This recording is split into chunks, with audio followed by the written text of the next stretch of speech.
from the creators of Relevant Magazine. This is the Relevant Podcast. You steal the air out of my lungs, you make me feel it. I pray for everything we lost, but back to secrets. Your hand forever's all I want. Don't take the money, don't take the money. I slept all night. It's the week of Friday, June 2nd, 2017. It's hard to choose. And this is the Relevant Podcast. I'm your host, Cameron Strang. And this week's show is brought to you by two sponsors that'll come up later. Yeah, Nobody wanted to be up in the front. It's too big of a surprise. Here with me in our Orlando studios, Eddie Big Cat Koffold. Presented by me. Over Nice to see there you. on the ones and twos, our illustrious producer, my brother, Chandler Strang. Hello. Ooh, wearing the vintage Magic shirt. I like it. Oh, yeah. The fine line between vintage and just an old shirt. Fine line. I think it's Walking that tightrope every day. Yeah. Over there on the Skype line from Loverland, Virginia, Jesse Carey. Hello. And if you've been listening along for our little summer fiesta, each week we have a guest cast member join us for the whole show. I've loved it. We've had celebrities, comedians, rappers, Yeah, we met so many neat people. and this week joining us from New York, the city so nice I named it twice, our friend, celebrity photographer Andy Barron. Hello, everyone. Oh, Andy. I'm neither celebrity nor rapper nor musician, so I'm none of those Andy, things, didn't I but see you on an Apple thing, like an Apple commercial? What? You actually did see me on an Apple commercial. I did. recently. What? Yeah, can you tell me about that? Because I wasn't quite sure what I was watching, but I'm Are like... you endorsed now? I'm like, I know that I'm man. not. I mean, that'd be awesome, but I'm not. My buddy Ray, he's an amazing photographer. Ray Spears, or on Instagram, he's Ray Neutron. Shout out to Ray Neutron. Shout out Ray Neutron. Yeah. He got featured in a spot for Apple.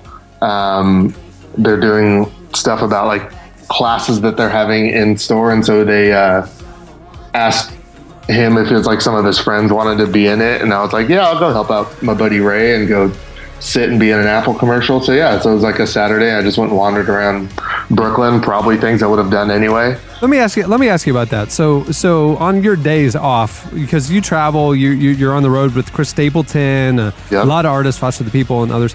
On your days off, you just wander around Brooklyn. Yeah, that seems cool. Do you have a home, or are you just aimlessly wandering, looking for shelter that evening? He shacks up at the Apple store. Yeah, he joins these the things that the classes they do at the Apple store, and he just squats. Right. He just stays there all night. It's a Well, I mean, heated they have location. plugs there to charge my phone and stuff, so I figured. His wife, Roxy's like, hey, Chris hasn't been on tour for the last week. Where have you been? Just wandering Hey, around Brooklyn. Andy, like, I have a question. Are you recording from an Apple store right now? Are you just using one of their sample computers at this very moment? Yeah, I have one of the iPads, and I'm just drawing like random pictures that are going to be erased immediately, and then I'm charging my phone and recording this while getting my screen replaced from the Genius. So And I have a little hibachi grill that they don't seem too pleased about. But got some sausages cooking. Anyone's welcome to one. Except for the three in the middle. Those are all mine. Come over I haven't eaten in days. It's right at the Genius Bar. There's just a whole little Andy's little Mai Tai area. Hey, listen, guys. I just want to ask real quick if you mind opening some windows in here. From experience, the carbon monoxide can build pretty fast when you're using a propane tank inside. So anyway, sausages will be up soon, but get some ventilation going. Seriously, we're all in danger. Right. Oh my goodness! Actually, speaking of propane tank inside, let me tell you who's coming on the show today. We have a great show. that's a transition. Unrelated. I'm doing what's coming up on the show to get it out of the way to get back to the propane tank inside. But let's remember that he said, speaking of propane tank I'm inside. putting a pin right there. Like, Yeah. Jesse, I have to talk to you about that. But first, let me Right. tell you what's coming up on the show today. Coming up later, Local Natives joins us. The incredible group, one of my favorite indie rock groups. They are actually joining us to walk us through the album and play some of their favorite tracks and stuff. Well, that's I fun. love that. Yeah, very cool. And also coming up later, Jennie Allen. She's the founder of the IF Gathering, the IF movement. Oh, yeah. She has a new book out called Nothing to Prove. Still haven't been invited to speak at IF Gathering. I'm starting to take it I've personally. attended once and then wasn't I know. asked back. IF Gathering's your thing. I attended Was the- actually asked, please not to come and stay a certain number of feet away from the stadium. If you don't know, for IF help, Gathering, so. it's in Austin every year. It's about 3,000 women gather, and then there's groups all over the country that watch it live. So it's a massive thing. Oh, yeah. They invited me to come one year. You know, it didn't help. It's that you wore that swipe right shirt. And I don't think they took. Oh wow, a collective groan even from Andy. My goodness. I've been to many a women's conference over my life. My mom used to host them, and so I would go to hers. Your mom and used to so host I felt them. right at home. It was great. Yeah. And, Your mom used to host women's conferences. Yeah, Okay. big arena events. Wow, just put it in the file. Your whole childhood is so fascinating to me. Yeah. Well. There's Christian events out there. My parents' your mom company. hosted 'em. Yeah, my mom hosted. Yeah, not host, but like put it on. Yeah. I guess. Yeah. Chandler played drums at them. A little 11-year-old Chandler played drums in the worship band at the big women's conferences. Yeah. So Chandler basically had the same sort of like upbringing as like a Justin Bieber, like a Exactly young like that. drumming phenom, and their lives have gone dramatically different directions at some Except point. instead of Usher, it was Sandy Patty. Yeah. I want to make fun of you, Chandler, but I bet that was really cute. Little guy It's a sitting good there. experience, man. Playing in front of 10,000 people at that age is pretty cool. Wow. And they all just thought he was the best thing. Oh, Yeah. I have a little daughter, and he was going to get married off. It was- Here he is it was- pushing yeah. 30, Yeah. single as could be. Yep. Well, all Never, right. I'll say this: never been more single. Anyway, Jennie Allen founded the If Gathering. Yeah. I haven't been in a few years. She hasn't invited me. I don't know why. Shauna and I sat on the back row. Shauna Nyquist, she was my anchor, kind of keep me rooted. Yeah, I feel like you were fine. We were all around during that time. I heard a play-by-play of it. I think I just needed to be near somebody that I knew. that's a definite. Yeah. So I knew Shauna, and I literally sidled up legally, and they did wouldn't not let let her you go. in by Right. yourself. If a guy's there, you need to be a +1. Yeah, that's Right? true. Because if you're just buying a ticket alone, it's like all right, Creep that man. walked in. Yeah. Right. It's like the guy that's doing The like dude sitting by himself in the back row of the If Gathering. Yeah, we get it. Yeah. You Wearing the swipe right shirt. right. You minored in women's studies. We know. Got it. Anyway, He's Jennie got Allen's his coming later. propane grill and he's cooking dinner, trying to get ladies to come over. Thank you for the segue. Here we go. Propane tanks inside. Yes. I will forever remember, Jesse, our week in Montana for the fact so fun. that a cold front moved in through the middle of the week, and we started hanging out in the garage area. Mm-hmm. And we were playing poker all late at night and stuff like that. But to warm the garage area, they brought in the propane heaters. And so we had like 2 or 3 propane heaters going in this little kind of closed off room with only a slight window crack to ventilate it. And some of the guys were smoking like cigars and there's propane. And I mean, it dawned on me hours into it that this is probably not healthy. Cameron, do you know a moment that I've been reflecting on from that evening when we had all those tanks going inside? Was I remember like thinking this probably isn't a great idea, but this is a big room, we'll be fine. And then I remember getting so tired that I could no longer like stay awake, and I was we were playing poker, and I was trying to cash out my chips, and Cameron and I both got in like a debate about a very basic counting problem. Like, are there 26 chips here? And we probably both counted them 4 times till we came to the conclusion that both of our math was wrong. I am now very confident we were suffering the early effects of carbon monoxide Dude, Jesse, poisoning. so we recorded last week's podcast from Montana. So we recorded it Wednesday morning. Jesse got there late, like midnight or later. Oh, way later on Monday night. We didn't see him until Tuesday. So when we recorded the show, Jesse only had 1 day of Montana under his belt. Yeah. 1 day of material. We saw some horses. We got a whole podcast out of it. Right. Wednesday, Thursday, Friday. Yeah. Jesse, did anything happen to you? Did you go under? I feel like there's one story that needs to be retold. I was, everyone kind of during the week goes their separate. There's only like some guys will go fishing, some guys will go like shooting guns, and some guys will go do other stuff. Ride So motorcycles. Yes. Yeah. So I was with a group that kind of ventured out, and we're making our way back down the highway out in the middle of Montana. You went and saw Custer's Last Stand. You saw the battlefield and stuff because that's where we were. Little Bighorn is right next to the Big Horn River. It was super cool. Cool. So anyway, we're making our way back, and we're driving down a highway in the middle of Montana, and we see on the horizon what looks like a possibly abandoned fireworks store. I mean, the way it was so decrepit from the outside coming down the highway that you couldn't tell if it's been sitting abandoned for years or if it's open for business. But we decided either way to go check it out. Of course, So if you come across an abandoned fireworks store, you're gonna knock on the door. You're gonna wander around because maybe they left something behind. Guys, we gotta go. We gotta go set this place on fire ASAP. See what's so we walk in. There's not a soul in there, and just to describe it, it's basically like a big dome, like it's just a dome circular room, and there's literally nobody in there. No one at the cash register, no customers, and I'm pretty sure that we walked into a giant booby trap. Either that or it's Montana and it's just the honor system out there. Like you just grab fireworks and you leave money for what they were. But anyway, we're walking around from you and this dude walks in from around back who I'm pretty sure was sleeping out there, like surprised to see us. Like, oh, hey, oh, wow. Yeah, let me know if you got any questions. So anyway, I think he was like pretty stoked that people were there because I don't know when the last time this person saw another human being was. Like, I'm pretty sure most of his existence is at this fireworks store. So anyway, we're walking around and we have some questions about fireworks. And he's like, well, yeah, dude, so let's go shoot them off right now. So he takes us out to the parking lot and we start shooting off fireworks. Just furthering my theory that this dude, this is his entire social life. Just people that happen to wander into his store. Burning up the stock. Just friends. Like, yeah, let's just set it all on fire. What do I care? Yeah. So we decide what we're going to purchase. Some pretty, as Cameron can attest, some like commercial level fireworks. Yeah. So we're about to make our purchases and another car pulls into the parking lot.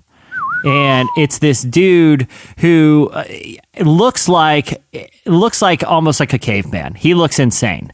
And he informs us all. He should be there. He's the guy that you assumed would be going into the store. Yeah, exactly. It was like a combination of like a character. It was like someone you'd meet on like Eastbound and Down if they had been like homeless and literally obsessed with fireworks. So he pulls in and he informs us all that he has won a sum of money last night gambling, and that is it his intention to spend it that day at the fireworks store. There could be no worse. I mean, it's a fun investment, but talk about like there will never be a return. Never. Like, you're literally burning your money. Right. I mean, at least there's nothing tangible. Right. He is literally burning his money. You're setting your money on fire. So he asked the guy just straight up, I don't want any of this. I want the illegal stuff. And the guy says, okay, cool. Let's go down to the basement.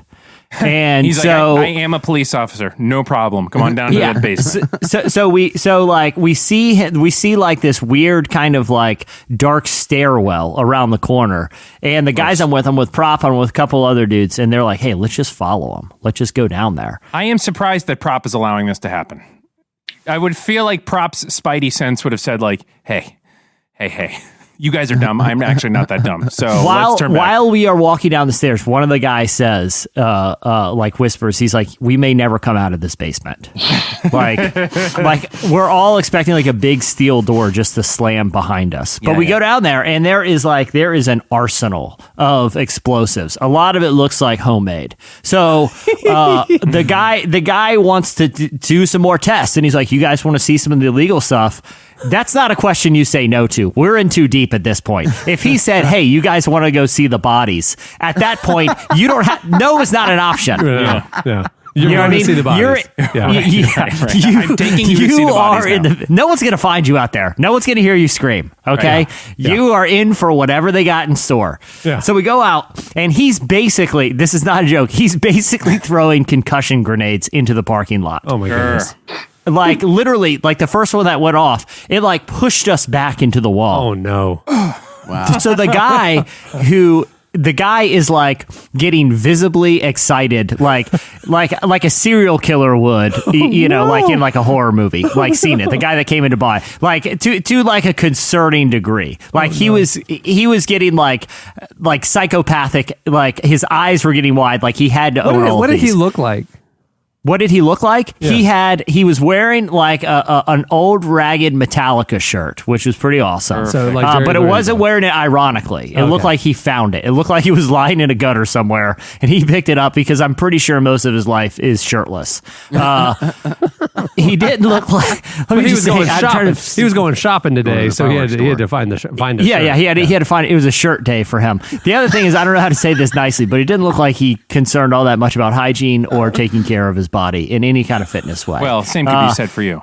His age was difficult to tell. I want to say he was probably in his upper 40s, but to be completely honest with you, his diet and basic nutritional intake could have put him in his 20s. Yeah, there was a map of the world on his face. There's a lot of life in that body. Yeah, I agree.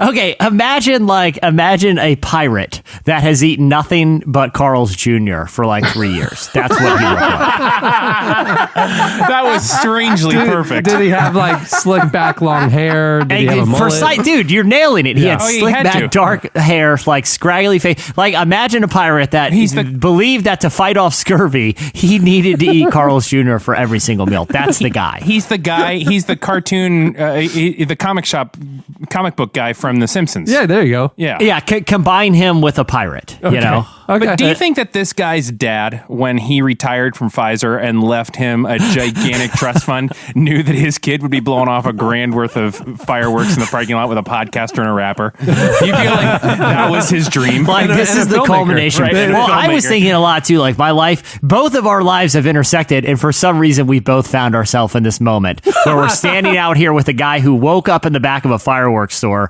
very excited just to see other human beings, and we're lighting off dangerous homemade explosives. Whatever his past is and whatever mine is, doesn't matter, because we're both there at that moment, and there's about a 50-50 chance we're going to die right there. Perfect setup to a joke. A filmmaker, a podcaster, and a rapper walk into a fireworks store. It really did.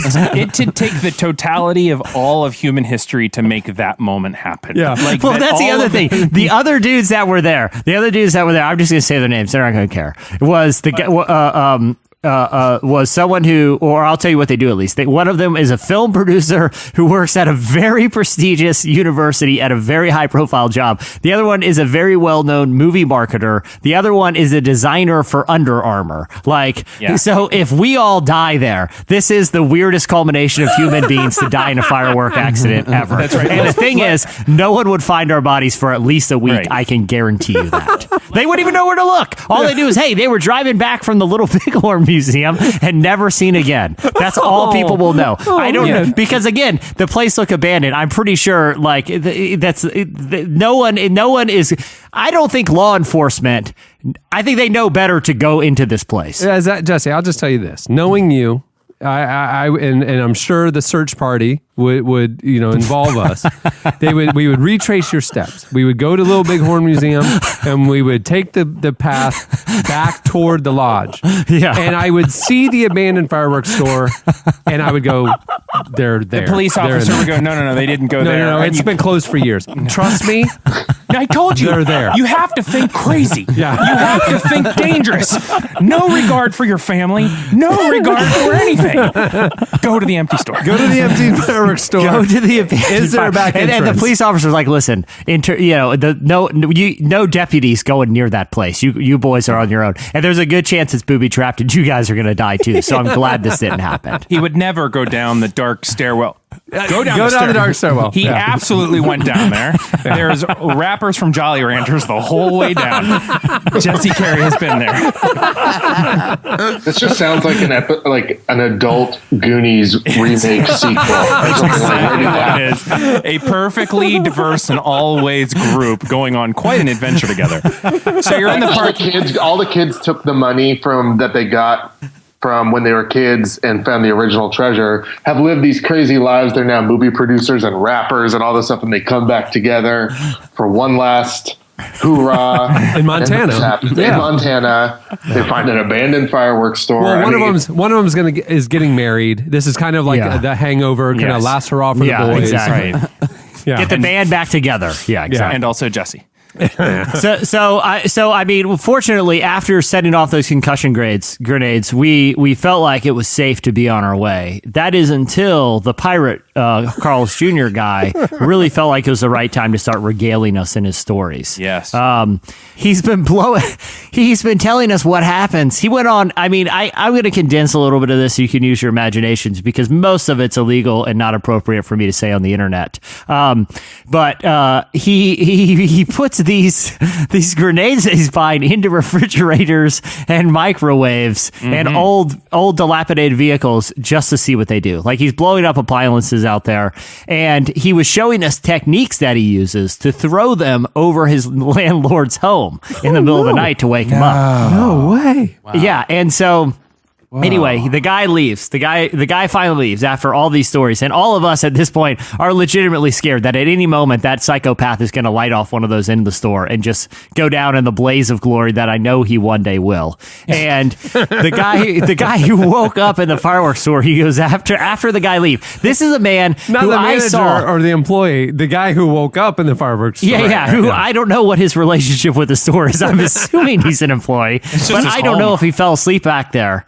Yeah. Right, there's a good chance he was just wandering through fields, fell asleep behind the store, and just felt an obligation to serve the customers that wandered in. Well, they're But very either- kind in Montana. They're very helpful, kind people. Yeah, it's like a commune. Now, Jesse, firework commune. Two things. Did you actually end up buying anything? Because it seems like everything you wanted to see, he'd just light off in the Yeah, parking lot we for bought it. something. You're not. Again, I didn't feel safe not buying something at that point. I kind of felt like it was like, okay, you saw the show, time to pony up, boys. So it was either he was going to get our money. He was going to get our money one way or the other. We decided to take the easy way, not the hard way, Eddie.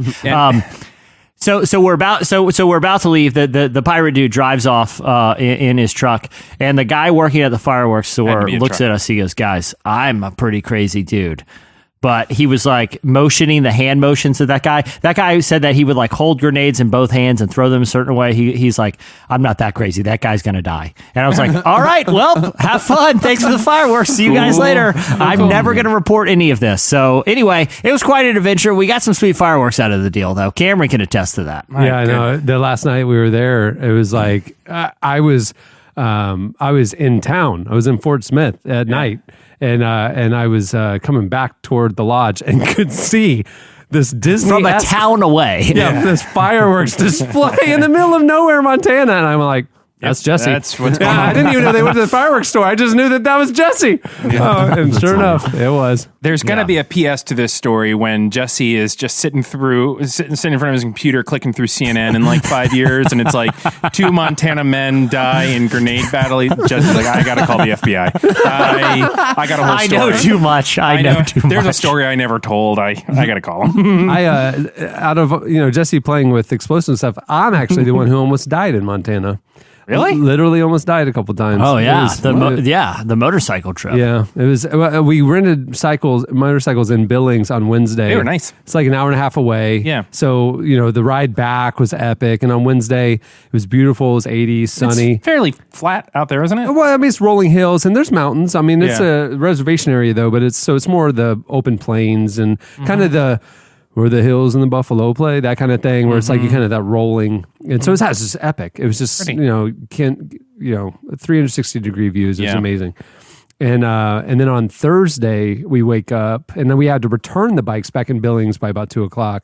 And so we were going to go on a ride up in the mountains. And we get up and I'm sleeping in the house, second floor, and the house is shaking almost like Gone with the Wind, or like Anti-M or Wizard of Oz. Like, like you wonder if the house is going to make it.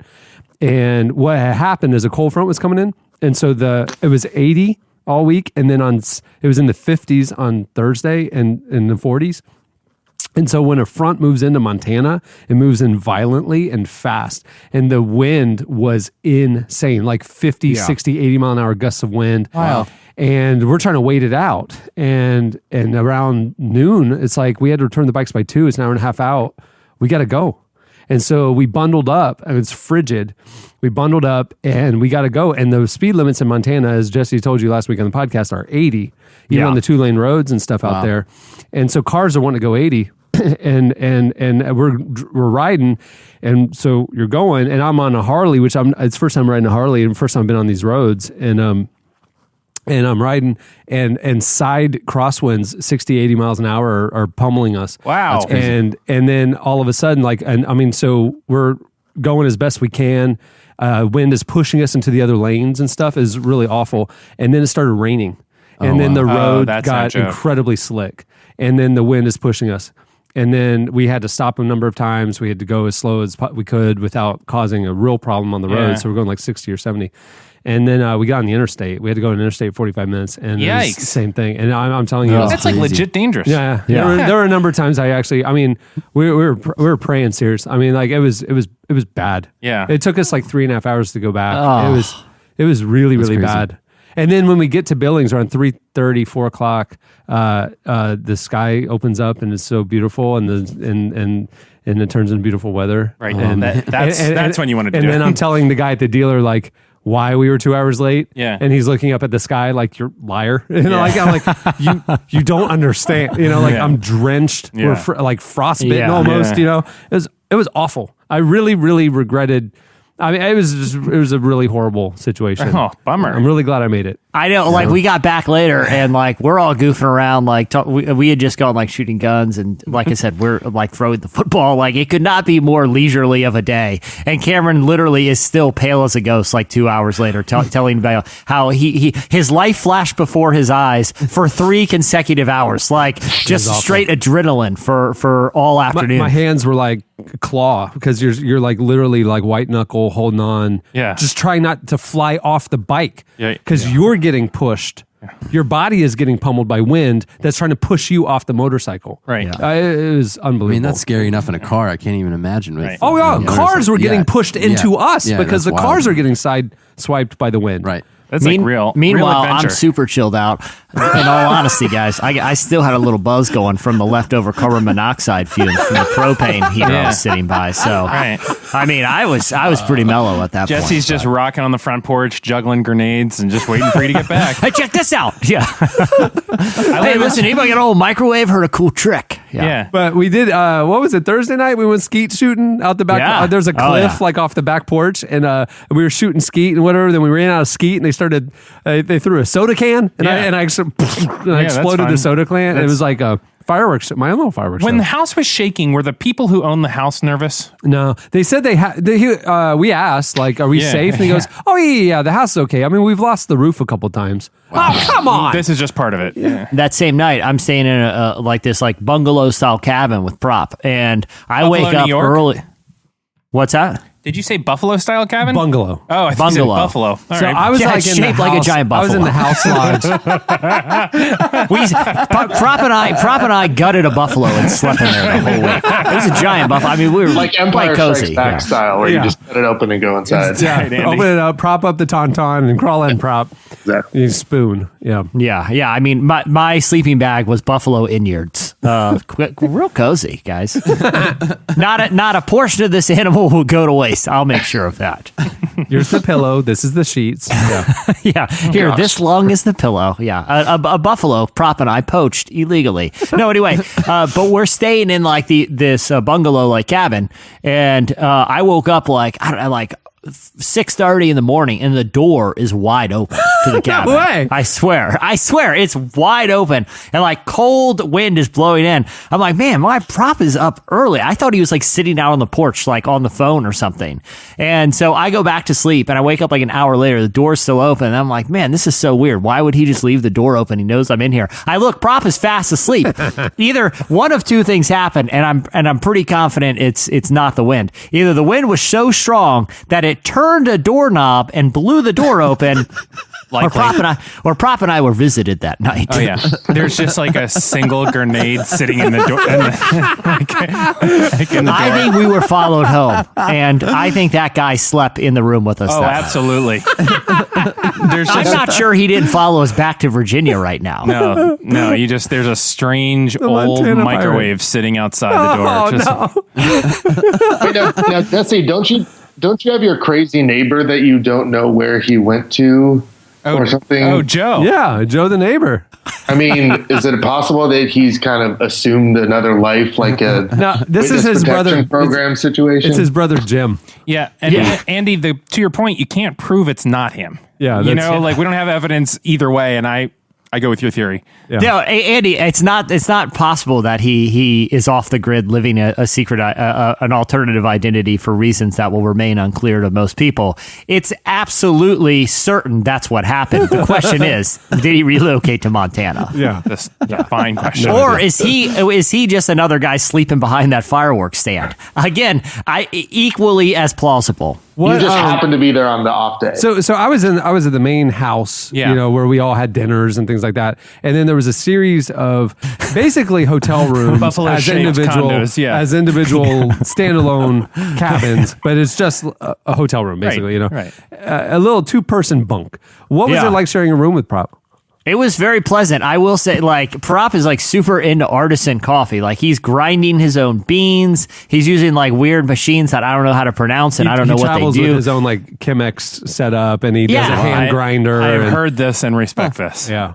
It's no lie, a 10-step process. And he get like, for me to brew a cup of coffee, it takes the amount of time to press a button on a K-cup machine. For him, he's got to get it started like an hour early to get the coffee perfect. That's why the door was open. He had to like aerate the beans with the fresh you gotta let those things breathe. Yeah. If you don't get 4 minutes of recirculated air right before you press, it's almost not worth drinking. Yeah. But no lie, I would wake up after like I had a cup of his coffee. I'm like, Prop, this is really good. I swear this is true. A couple mornings I wake up, he's standing over my bed while I'm still sleeping, holding a cup of coffee. Serve me coffee in bed. That's how good of a dude he is. Wow. Yeah. I would have been like, cool, I want to keep sleeping. Thanks. Thank you. No, I mean, I saw the work he had put in. He was up most of the night making that single half cup of coffee. So it would be extremely rude to and like I said, there was probably a ghost in the room too. So I didn't want to anger that by being rude because something opened that door.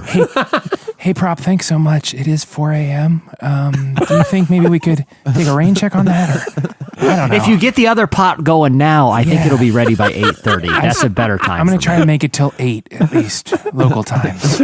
So you might want to hurry getting the next pot going because it is a process. Thanks so much, Propaganda the Rapper. Yeah, he planted coffee beans outside and grew them. And then by the end of the week, our first pot was ready. Well, he wanted to truly have a native experience. He wanted to have local beans. And That's so right. There weren't any available, so he had to plant his own. I mean, this is how organic he was. And right before we went to the airport, we both got about 2 sips of very delicious coffee. But it was a week-long process. I would like Prop to have shown the fireworks store guy the full coffee making process just to see if the fireworks store guy can even process what's happening in front of him. Like, I feel like just 2 completely different worlds have collided. Yeah. Not only that, because I feel like the amount of time Prop puts into one delicious cup of coffee is way more time than that guy puts into an illegal firework that he made that could blow up a small building. Yeah. Like, it's not even close. Like, the care that Prop took was far more care than that guy took throwing, lighting, or making any of the fireworks in that store. Jesse, when you came back from that week, did you like have any like a different perspective on things? I came back honestly grateful for life. I mean, not because of the rest and fun experiences, but literally because I felt like I could have died. And it's like, okay, I literally came back and I started thinking like, okay, if it was all over tomorrow, I want to go out with a bang. And like, what do I want to give the last part of my life to? And like really started to rethink like work and life, and that'll all pass. Don't worry. Oh no, I've been in meetings for the last 2 days. We're actually making some major changes for 2018. It's all. I was like, I want to get off the hamster wheel. I mean, there's things I want to do. I want to live. I want to be so intentional about this and this and this. I'm detoxing. I mean, it's kind of necessary, the propane, but I'm like, I'm just like coming back. Like, I just grab life by the horns. You know what I'm saying? You got a yellow Miata. Like Jesse's Buffalo House. I grabbed it by the horns, wrestled it, disemboweled it, and slept in it for a week. That's how I feel about life right now. Well, Cameron, let me ask this: when did that like how long was it when you got home that you realized, look, life is fragile? Like at any moment, one of us could be blown off the highway. Jesse, that night I played poker until 4:30 in the morning because who knows if I'm going to get another chance to play poker again? Yeah, you know what I'm saying? Who knows when the propane toxicity in that room is going to reach a lethal level? I mean, it's seize the day, man. I always like Carpe Diem movies. I like Field of Dreams. I like all that stuff. Like just Carpe Diem. Like, it reminds me of Chandler's favorite song, "I Hope You Dance." That talks about living life to the fullest. What's that? Hope You Dance? Chandler, will you play a clip of your favorite song? It's a classic, man. Still got it. When Cameron was flying down a Montana highway. inches from death, this was blasting in his helmet because he knew if he went down, this is what he wanted to play. And listening to Leanne Womack. That was I Hope You Dance by Leanne Womack. Next up on the show. Oh, man. That was really great that you pulled that up. I don't get to do that often. But when I do, I choose I Hope You Dance by Leanne Womack. Not anything new or culturally relevant. Well, you took Cameron's profound moment and made a mockery out of it. I did, actually. I'm glad. I watched Dead Poets Society this weekend while I was cleaning the house. You're just ripping pages out of your magazines. I'm telling you. Captain, my captain. I was standing on my desk this morning. Every day that's what you do. That was unrelated, but he did stand on his desk. Oh, my goodness. You're just looking through old issues, just ripping pages out in front of the staff.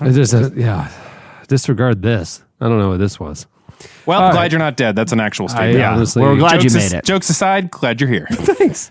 I am too. Nobody wants Chandler hosting their show. Right? Can you imagine? Oh, what a train. It'd be literally nonstop. Yeah, pretty much. Every musical break. You know this song? Of course. It's a great song. I sang in like 5 funerals. Oh no! It's a funeral song. It's everything. If you get a chance to sit it out or dance, I hope you dance. Last time I heard this song, I was at a steakhouse in Buffalo, New York. Yeah, it's a beautiful song. Weird. Chandler, thank you for bringing that up. Yeah. All right, well, moving the show along, it's time for our weekly look back at what happened in culture and entertainment. It's time for In case you missed it. In case you missed it, this week, Mark Zuckerberg discussed prayer and purpose during his Harvard commencement speech. Well, actually, it was last week. The one-time professed atheist openly talked about praying daily. Yeah. As he wrapped up the speech, he recited an ancient Jewish prayer that he sings to his daughter nightly. It sounds like this. I hope you did. Oh, that'll never get old. Oh, we're going to invest in a huge soundboard. I hope you dance at the new Relevant Podcast Rickroll. Oh, man. The new Relevant Podcast Rickroll. It's I Hope You Dance. And hey, can someone get a video, like Cameron, you need to have a video of you like blasting down a highway on a Harley, and that this song is being played in the background.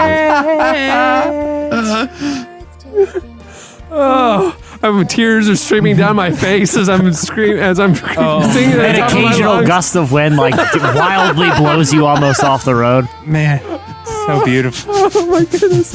And then there's a slow dissolve, and it's just that crazy dude from the fireworks store staring off into an explosion.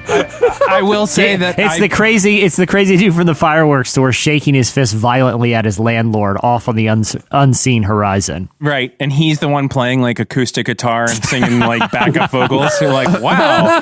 It's that guy, and then it's another dissolve, and it's that guy and the guy who woke up behind the fireworks store slow dancing with fireworks going off in the background. Propaganda's just in the back grinding coffee. It's like, what is going on? I'm doing. This video got weird. This is a very strange version of this song. Oh, and then the last 20 minutes are just a loop of a microwave exploding in super slow-mo. Sorry. And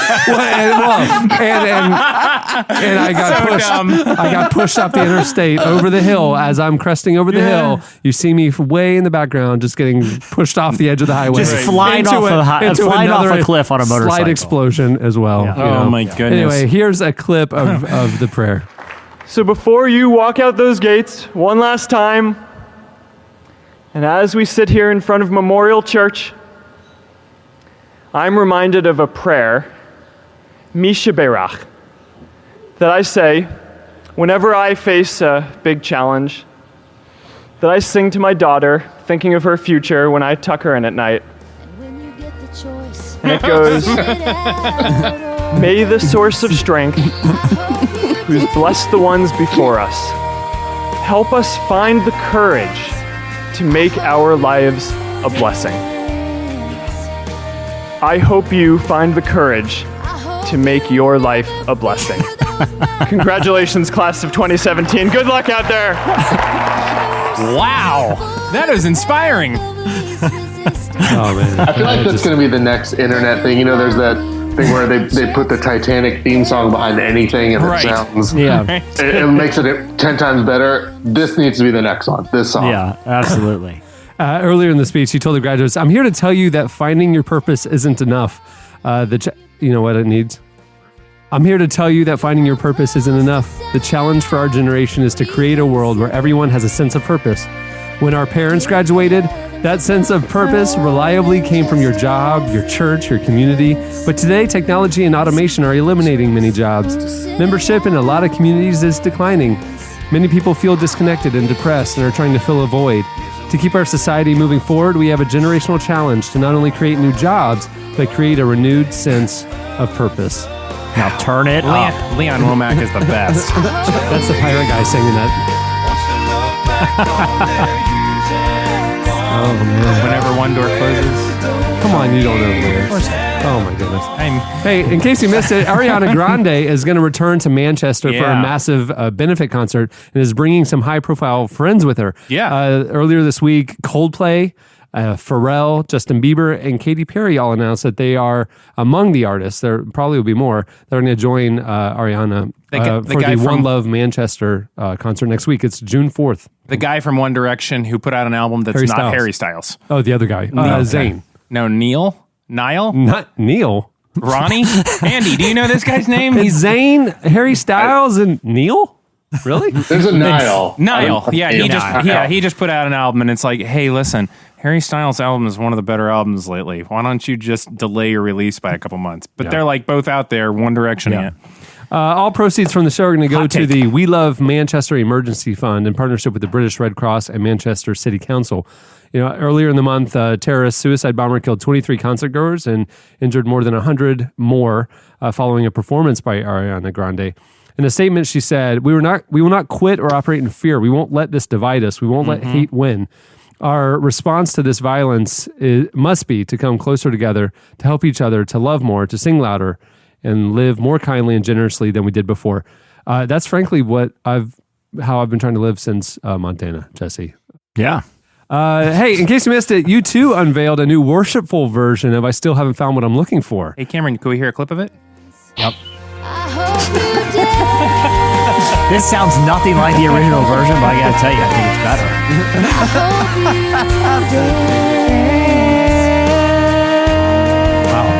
Bono can hit the falsettos. Yeah.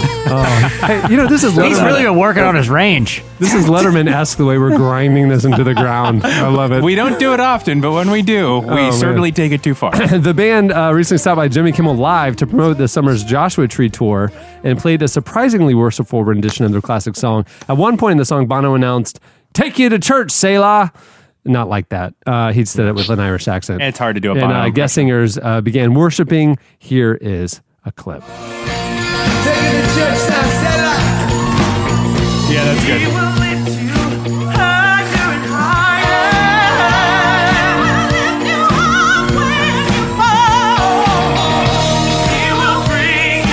That's Jimmy Kimmel singing. That was Jimmy, yeah.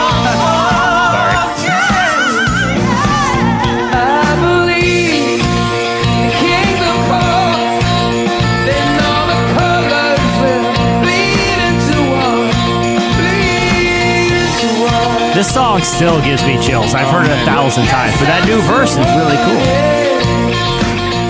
Come on. Oh, boy. They're so good. I think I'm going to see them next week. For the rest of the song, there's like a gospel choir singing. It's killer. It's incredible. This summer, all summer long, they're touring in honor of the 30th anniversary of the release of their classic album. I've been to 3 or 4 U2 concerts over the last, 5, 6, 7 years, and I'm not that big of a U2 fan. I loved this album. We have made fun of them roundly together on this show. But the funny thing is, I saw them 3 years ago in LA on their last tour. I was with you. Yes, you were. And Prop was there as well. Yeah. It was Prop's birthday. We took Prop to a U2 concert, the whitest place I could think to take him. You've taken him to a U2 show and Montana to shoot guns and catch fish. He's taken me to Compton. We stretch each other's. I was on a hip hop rap video. Yeah. I mean, come on, with Ty Dolla $ign. That's weird. I didn't hear anything about that. Andy, The talk of the hip hop world. Yeah. Andy, can I ask you a real question about the Joshua Tree? Yes. What do you think about the photo on the album cover? Because it's like one of the most iconic band photos / album covers of all time. As a great and accomplished photographer, What do you think I about mean, that? I think it's amazing. Anton Corbin, who took it, one of the best photographers out there, still working. Right. I mean, it's always the debate: is the photo really good because the album's really good, or other way around? But I mean, I think it's just a great photo. They look tough. It's black and white. I mean, what else do you need? Nailed it. Yeah. Feels like I could have taken it then. Hey guys, look tough. Hold on, I gotta switch film real quick. Great, black and white film. Done. Joshua Tree, what's next? You know what? Sorry, guys. I was actually taking a video on my phone. That's embarrassing. We're gonna do this thing again. Look tough again. I'll just get a still frame. It's not a big deal. We'll figure Let's it get out. out of here. Real quick. Now, like, jump up and down real quick. Yeah, we'll fix this all in post. Let's get out of here. We're in the middle of the Joshua Tree desert. I heard there's jackals, and I'm not too keen to find out. So let's Wildly hightail hot. it, boys. Very, very hot out here. The show that Andy and I were at in LA, it was at the Forum, and it was that whatever album tour, and that album is forgettable. And Zoo TV. no, that was a while ago. Anyway, and U2 knows what the crowd wants, and so they're playing all classics. They're playing kind of the best of every era. And then there was this moment about 2/3 of the way through the show where like the set changed, and Bono was like, we're gonna now do 4 songs from the new album. Like this is why we're here. Yeah. And you can just feel the air get sucked out of the room. Yeah. Like nobody cared. It wasn't good songs. They were clearly not as good as the songs that they'd been playing. Right. And then they come back, right after that with, they end on a high note with all the classics. And I think as an artist, you got to know, you got to feel the difference. They must know. You must know. And so it's like for them to do, the 30th anniversary and just do Joshua Tree, which is what everybody wants anyway, when they go to a U2 concert. Like, I love that they're doing this. They're just kind of saying, all right, we get it, guys. Here you go. I go back And there's and no forth. shame in it either. No. Right. Yet I'm still glad they're writing music because when you go and see those bands that don't write and you're like, you've been touring on the same like greatest The hits Who catalog or whatever. Yeah, for like It's just sad. 40 years. Rolling This is a Stones. bummer. Yeah. Yeah, but it's just like, okay. Well, hopefully there's enough of a gap that if they do another album, it'll be like a real moment, Anyway, in case you missed it, this dude went to an open mic night and told only jokes from AI assistants like Siri, Alexa, and Cortana. Amazing. A Wired writer decided to test out the jokes told by the voice-activated digital assistants by bringing them to a live audience. Most of the jokes are objectively terrible. They actually used a decibel meter to see which jokes got the biggest laugh. Here's a clip. I stayed up all night trying to figure out where the sun went, and then it dawned on me. Why do scuba divers always fall backwards out of the boat? It's because if they fell forwards, they'd still be in the boat. Wow. A ham sandwich walks into a bar. Bartender says, "Sorry, we don't serve food here." I like that joke. I did. Good. I told the doctor I broke my arm in 2 places. He told me, "Don't go into those places." Do you think frogs are any good at surfing? Totally. No. That's something Colin would say. I hate that I'm one of the What did few the puppy on this want to be panel when that he is grew not up? a dad, and I laughed A at all that. barchaeologist. Yeah, that's a great point, Andy. Andy's loving it. Andy's taking notes right now. I'm writing these down. What did one iPhone say to the other iPhone? I used to know this one. Which horse runs the city? The mayor, of course. Man, it's just silent. Such difficult. What's the best part of living in Switzerland? I don't know, but the flag is a big plus. It's like watching a John Christ video. We love you, John Christ. I'm just kidding. Man. Many of the tech companies like Apple, Microsoft, and Google actually hired professional screenwriters to come up with that material. Siri was hands down the least funny, and Google's Home Assistant performed the best. All right, well, that'll do it for In Case You Missed It. Stay tuned. Up next, Slices. I take my chances, I know that I'm falling. I'm best when I'm next to you. 'Cause I'm heating up while you read in my mind. I know that I'm stalling, don't leave me behind. I'm still on the run, you don't know where I hide. I'm giving you eyes, but you misread the signs. And I can't rewind, baby. I'll search everywhere for you. And I can't rewind, baby.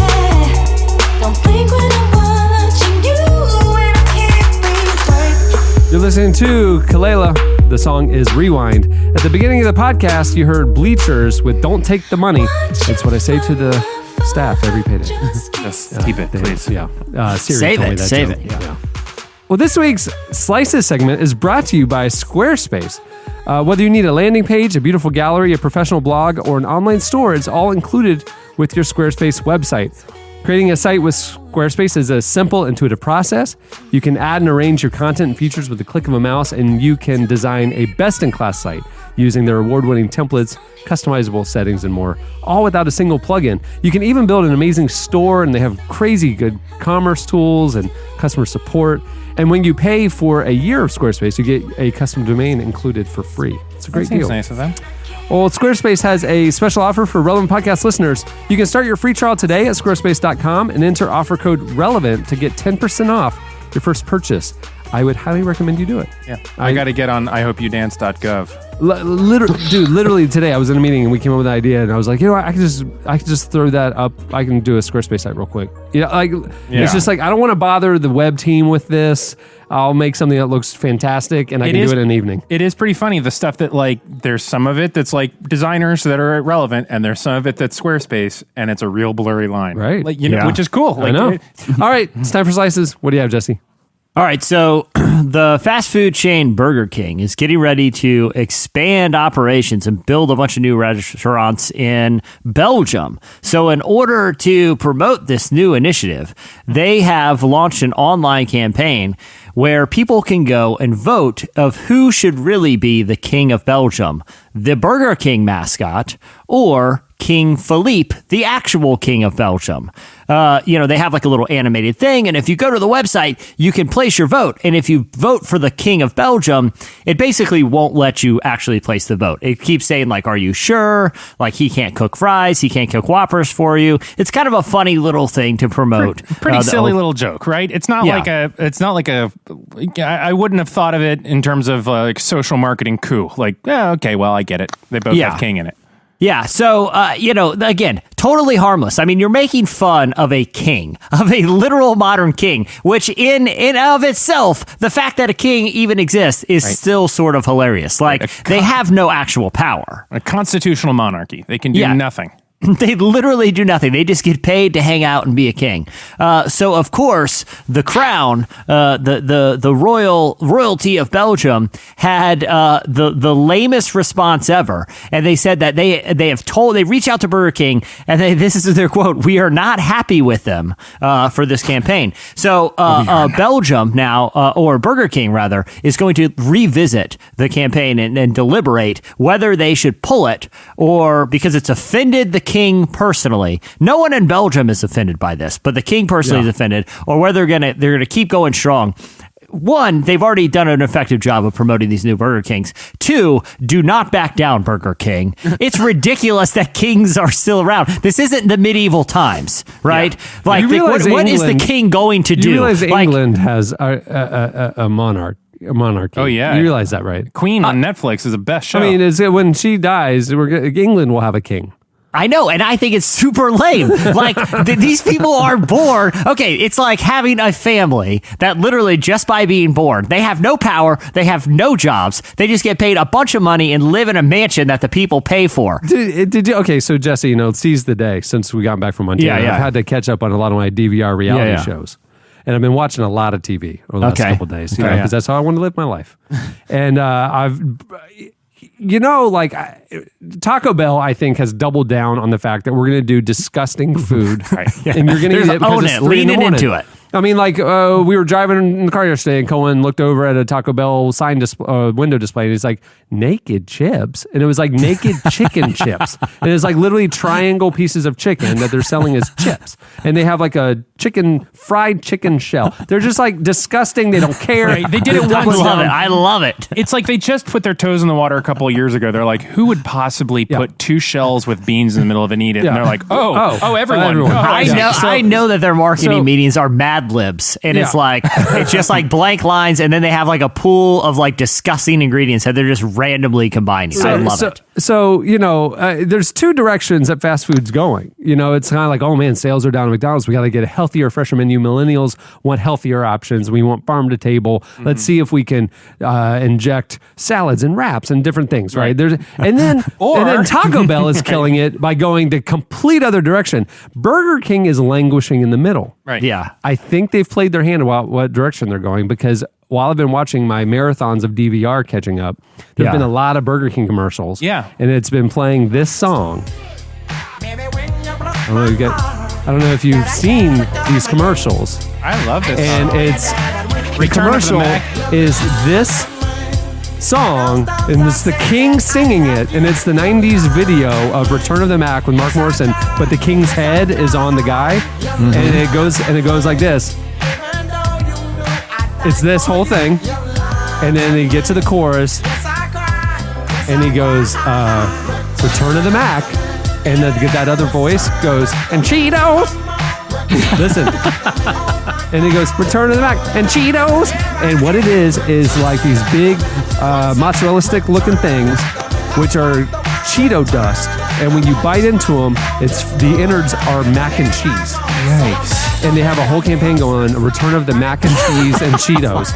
And I think Burger King has Taco Bell squarely in their sights. They've always had a very weird marketing strategy. Yeah. This is just weird. Well, now and this is lazy. now product. Now product is getting Taco Bell. It's 11-year-olds sitting around going like, okay, here's what we really want. It's only a matter of time before they start just cramming gummy worms into things at this point. But I love it too. I love it too. Gummy worms. That, yeah. And that's why this campaign is so meta, because like the king represents everything proper and royal and like traditional in the world, and they're going right after him, and they're saying, if you can't take a joke, we're doubling down on that, and we're gonna and all of Belgium and all of the world is laughing at you, King Philippe. Lighten up and take a joke. I love it. I think do it, Burger King. Own this. This is now your lane. Like I want you to like come up with some concoction of soda that's like twice as bad for you, even if it doesn't taste any better. Like, just lean into this. Make it the grossest food ever and don't care at all. I love it. Have they not seen Bodie McBoatface? Like, they're not going to win. The king of whatever is not going to win. You've got to play along or just be quiet. Here's the other thing, too. The king just got a taste of democracy. And guess what? Burger King is crushing him. He's getting beaten in a vote by a fictional king who makes cheeseburgers. That can't feel good, but that's what democracy is. I think all royalty around the world need to take note. Right. Now that's it's not even cheeseburgers. It's Cheeto sticks filled with mac and cheese. Right. They used to make cheeseburgers. Yeah. Now But what ruler has a chance against that, honestly, though? No, that's right. All right. What do you have, Eddie? Well, this is really a slice for Jesse, and I kind of wanted to just present something to you, Jess. I know this has been sort of your beat, but I read something this week, and I just thought, you know what? I love Jesse, and I owe it to him to bring this to him. I would like to present to you Exhibit A. His name is Jacob Waddell. 36. Waddell. Okay. Waddell. 36 years old, from Nolensville, Tennessee. He has been charged with disorderly conduct, possessing instruments of crime, and disrupting meetings and processions. Okay. Why? This sounds like concerning charges. I don't know why I want to associate with this individual. Jacob was at a Nashville Predators game, and I guess this is sort of a secondary slice. Nashville has a hockey team, and they're the Predators, and they made it into a Stanley Cup, which I guess is like their Super Bowl. Yeah, I was watching a marathon last night, and I saw a commercial for the Stanley Cup, which I didn't know was going on. Right, and it said, NHL Finals. NBC Sports Network. I was like, what? Is it really on the NBC Sports Network? Upper cable. Yeah.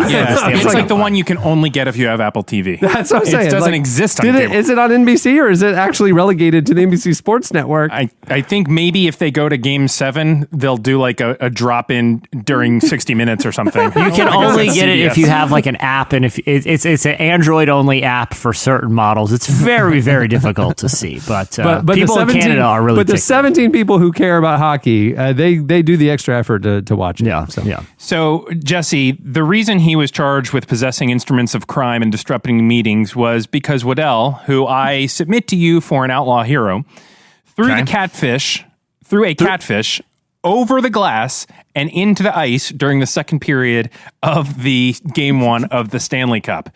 In an interview, here's the narrative that went down. Okay. He paid $300. Wait, is it a live catfish or a dead catfish? Quite dead. It is Well, quite it was dead. sitting in his He smuggled hoodie. it in his underwear. It's a huge catfish. Please tell me the details of this crime. He paid $350 for a pair of upper-level tickets to the game.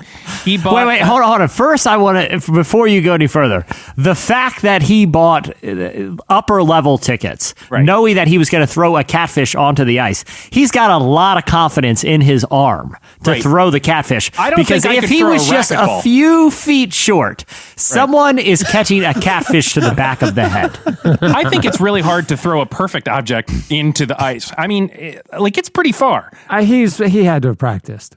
He's not going into this unprepared. He goes into some empty arena. Well, we didn't see the catfish. It's probably pretty tenderized, Right. Where the practice sessions. Where they used to have the Olympics and his friends with him. He's like, again. Yeah, he ran over it with his pickup truck to flatten it out and then sprayed it with Old Spice to make it not smell so bad. God almighty. These are details I didn't even know. This guy's. I heard about it on the news this morning. This guy actually rules. Yeah. Okay. He is an outlaw hero. So he sprayed it with Old Spice, as you said, put it into a cooler for the trip to Pittsburgh, I guess, so it wouldn't smell. And on Monday night, he flattened the fish. Then the fish went into his underwear. He brought a pair of compression shorts and baggy pants. So it was not only being compressed into his body, but then he wore baggy shorts to cover. And if you got pat down, it just feels like flesh. That's right. It's like he he's has got a this weird that weird pouch thing that some old men do when they pull their pants up really high, Right. and then it goes out right under the belt. That's right. So he entered the arena, staked out a lower bowl section where he could heave the catfish over the glass. So that's what he did. He bought that ticket, but then he got into a lower bowl. During a stoppage of play, he made the move. He said, I thought, man, wouldn't it be awesome to go to that game? And then, like an ignorant redneck, I thought, wouldn't it be awesome to throw a catfish under the ice during this game?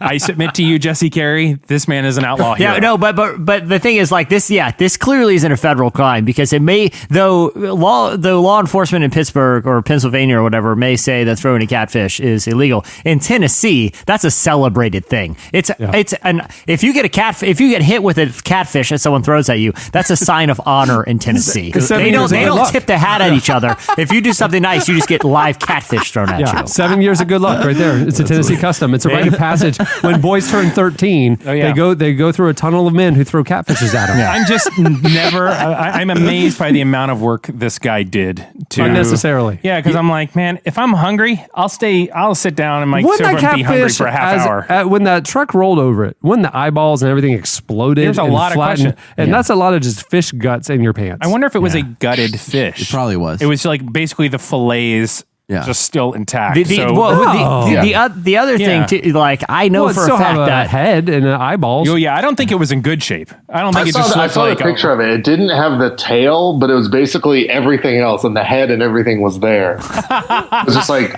flesh, like fish. Well, what part of at what point does it become a tail? I mean, like how could you tell the tail was missing? Well, it was. I mean, like a fish, it goes to like kind of the whale tail or like whatever. Tapers down to a point. Out.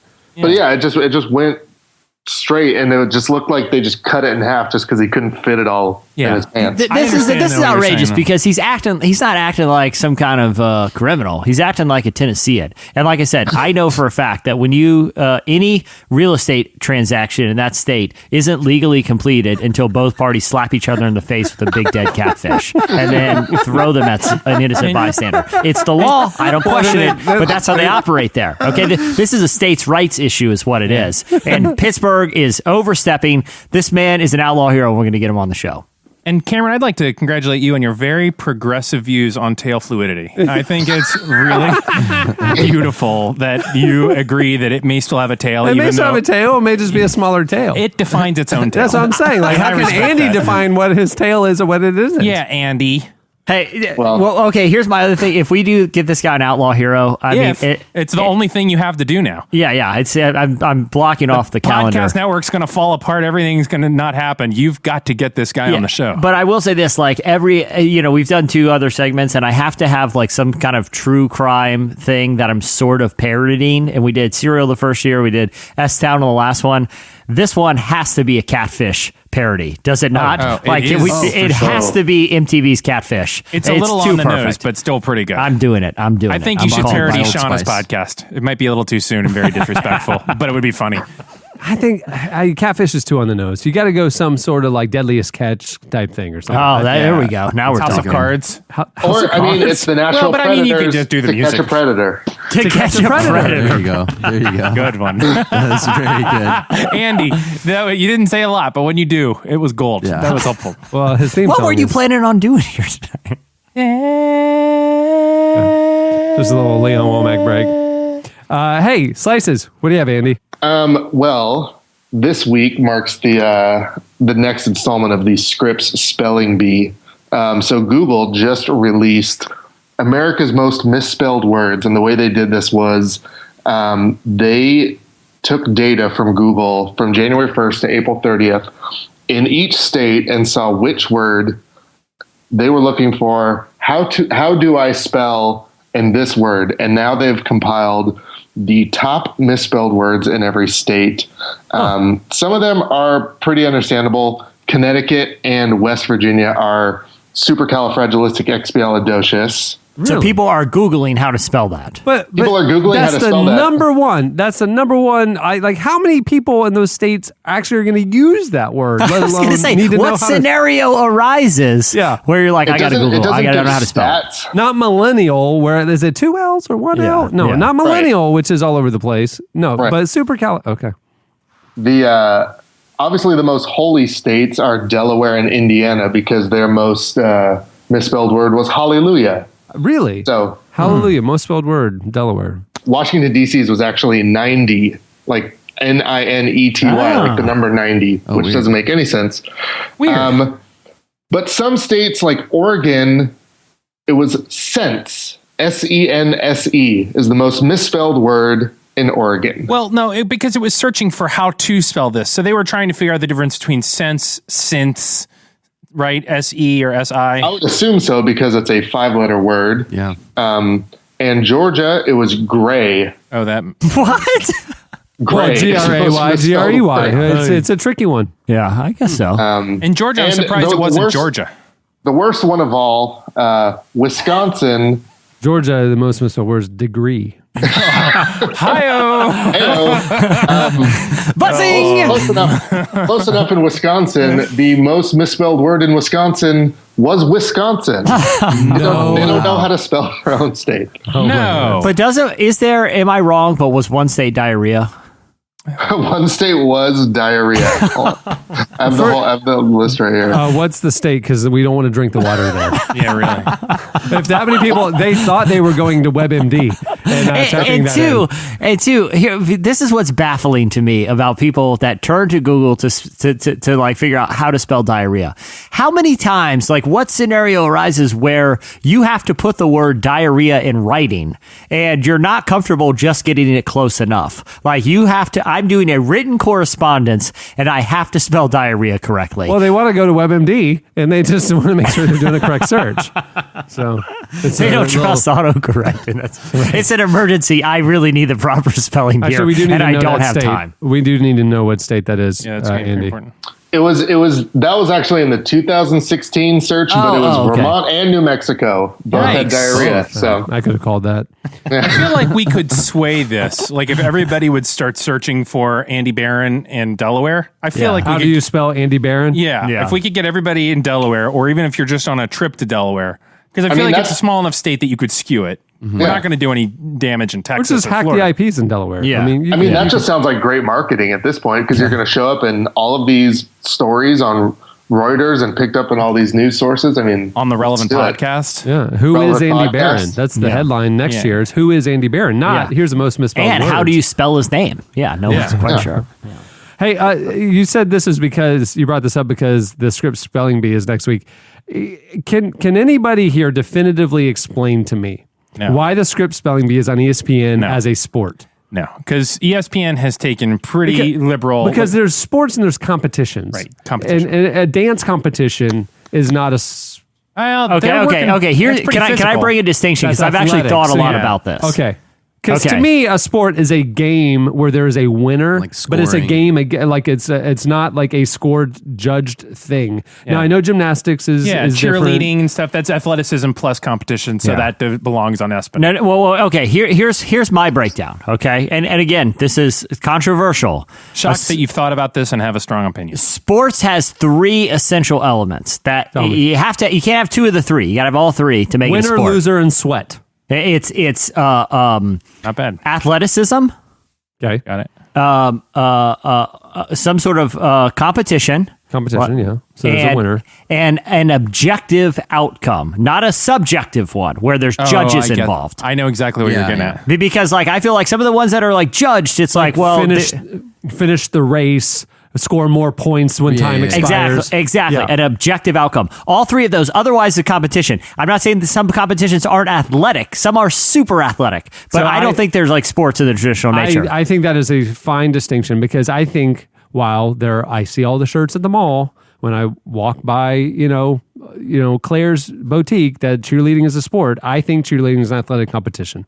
Yeah. I think anything that is determined by judges is a competition, and anything that's determined by the objective outcome, the results within a certain time period is a sport. Okay, but then you have like, real quick, Eddie, you have like esports, which fit 2 of the 3 because it's a competition and there's an objective outcome, but there's no athleticism to it. Right. I don't think it's esports. I think it's a fat guy sitting in recliners. Well, and I would say the spelling bee is an intellectual competition, not an athletic one. Therefore, it does not meet the criteria of a sport. In my there's an objective outcome because I spelled more words correctly than you. At the end, so there was one winner. There was a competition. Yeah, but there was not athletic. Yeah, it's intellectual, not athletic.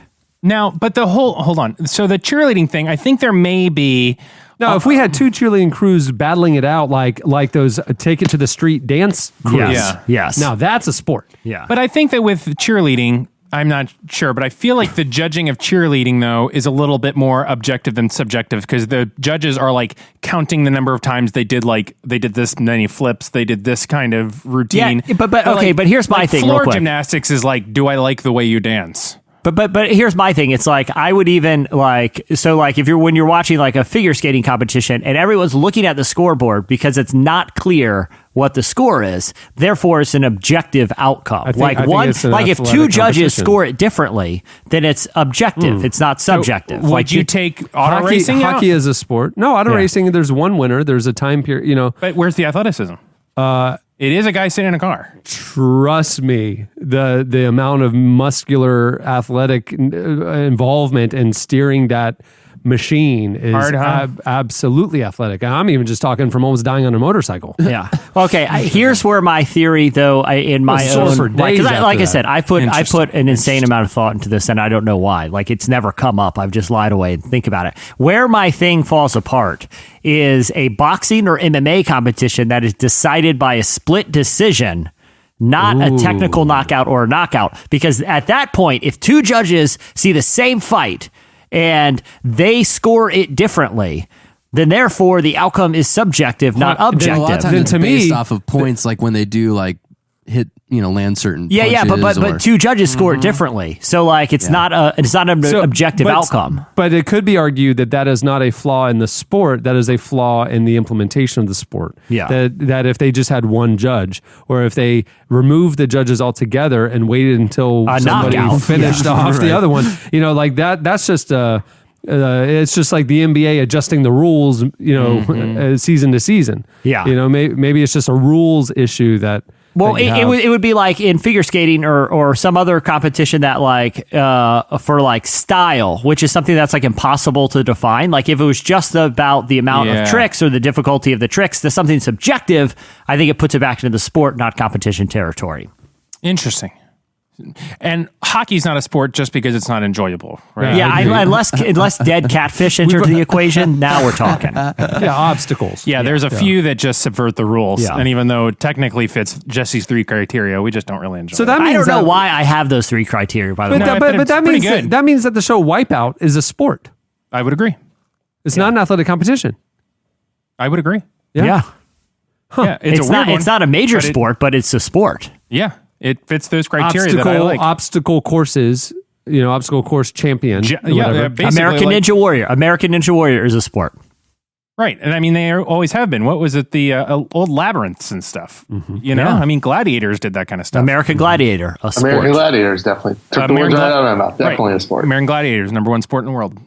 I think we're going to get some feedback about this, but I welcome it. I welcome an intellectual debate about the definition. I would imagine. I mean, Real World Road Rules Challenge, definitely the 5th major sport in America. Exactly, Andy. Literally, are you reading my show notes right now? Because you're right. That's right. I never saw that. Yeah, it was probably too young. Hey, you but would have not been allowed. But here, this is controversial too. Competitive eating, definitely a sport by that criteria. Whoa! Why? How so? I agree. Number of things It's that not you Physical, athletic. definitely That's like physical. points. It's the I most think it's physical. athletic. It's physical. It's not athletic. It requires a lot of speed. It's athleticism in your jaw and your hands to shove It's hot hard in dogs your in your stomach. face. Incorrect. If somebody's got a double jointed thumb and can do something weird with the thumb, that'll make it athletic. I mean, just because they can open their mouth wider and shove more hot dogs in. But you could say the same thing about a pitcher who can throw harder just because they have like tighter tendons in their shoulder. This is hard hitting. I think hot dog eating. quite a But hot debate. dog eating is shown on ESPN on July 4th. Well, That's what I'm saying. It meets the criteria. It's loose athleticism, but it is athleticism. I don't know. It's ESPN athletic. also. They just want people to watch. They're having hard days. They're having some hard days. Yeah, and letting people go. That's true. etc. All right. Well, that'll do it for Slices. Stay tuned. Up next, Local Natives joins us. Bam, cuz. I was up late night ballin', counting up hundreds by the thousand. I was up late night ballin', counting up hundreds by the thousand. I was up late night ballin', counting up hundreds by the thousand. I was up late night ballin', counting up hundreds by the thousand. You're listening to Vince Staples. The song is Big Fish. I like Vince Staples. He was on Bill Simmons' sports talk show. He was really funny. He was really funny. Was he? Yeah. He's one of these. He's a smart guy. Yeah. And he was on Sway. Like Sway in the morning. Yeah. And he'll like when he has rappers on, he'll have them do a freestyle or something like that. Yes. He top 5 all time. I mean, it was just kind of making the rounds this week. For some reason I saw it on Facebook videos, and he went for like 3 minutes, like straight freestyle. A lot of guys go in there with kind of pre-written stuff. I mean, he was representing stuff that was going on that week. Okay, I know I've gotten a lot of heat, and you and I both have for our Hamilton talk. I will say, Lin-Manuel Miranda, I've seen him freestyle a few times. Incredible. No, yes, he can come up with words very quickly. I agree with you. So I was just giving a concession back to Rhyming those words quickly. Right. He is proficient. We concede that point. Absolutely. Indie rock outfit Local Natives is known for their innovative guitar-driven arrangements, catchy hooks, and an California-inspired sound. We recently spoke with Local Natives frontman Taylor Rice about the group's latest critically acclaimed album, Sunlit Youth, which you've heard most of the album on song breaks here on the podcast over the last 6 months. We had him walk us through some of the record's most memorable tracks. Here is Local Natives.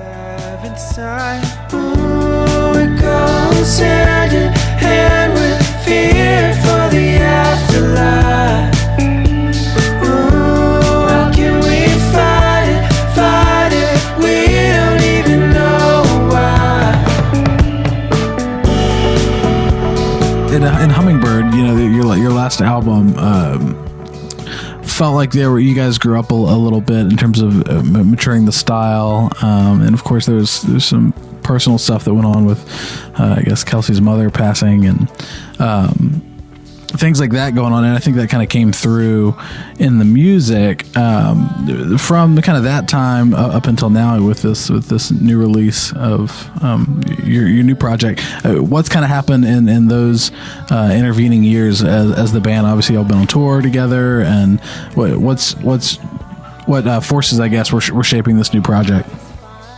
Yeah, you're totally right, and in fact, I listened to a couple Hummingbird songs the other day. I can't remember why. There was some reason I was interested, or a friend asked, or whatever it is, doesn't matter. But I hadn't listened to the songs in so long. I mean, we play them live, but it's very different from what it is on record. And I actually was struck at how transported I was back to kind of that time. And yeah, that was this like very cathartic kind of record of dealing with a lot of things of growing up and dealing with some difficult things in life. And it has like a density that I really felt that reminded me of that time period. But after Hummingbird, it really felt like that was out. You know, we had gotten this out of our system, and the future looked super bright and optimistic and interesting and fascinating. And we all kind of found ourselves like, okay, we're back home. We've been on tour essentially for 6 years, kind of straight. Like we did Gorilla Manor, toured it forever, went right into Hummingbird, toured it forever. And so it was kind of this first moment of taking stock now of where we were in our lives. And I think we found ourselves feeling like the future was really bright and optimistic and sort of like limitless. And we didn't have to follow any kind of like boxes or rules of how we had made music before as a band. And we really kind of, in ways, reinvented ourselves and allowed ourselves to make music in different ways. So that whole time period was really awesome. It was basically like a big exploration, an exploration of who we are as adults, an exploration of how do we want to, you know, kind of push ourselves creatively and write differently. You know, we ended up writing like 50 songs for the record, which usually we only write like 16 songs. For our last 2 records. It's much more focused and arduous, and you're working on a song for 9 months, and this was like, let's try a million things. Of course, it is funny, like I think the state of the world is like slightly less optimistic now, and like in some ways, some of those kind of hopes didn't necessarily pan out. Like, you know what I mean? Like politically and culturally, it's just it's a really heavy time. Absolutely, yeah. And but at the same time, I have found myself going back to that mindset where, as much as it's a difficult time right now, like the core kind of ringing truth to me is a feeling of optimism, and that there is a huge kind of opportunity. And so all those things ring true, but you just asked me to go back, and when we were making that record, it just felt like, man, like this is such an exciting moment. This is such an exciting time. It just felt really free. There was like a lot of freedom.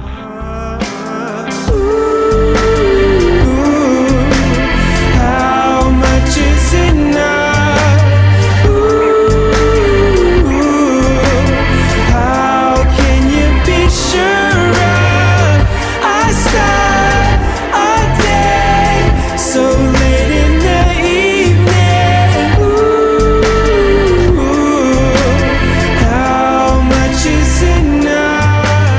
So tell me, like sonically, I know that there's some different sounding tracks. I mean, I think first one that jumped out was the track "Coin." You know, has a very feels like there's some funk influence. It's soulful.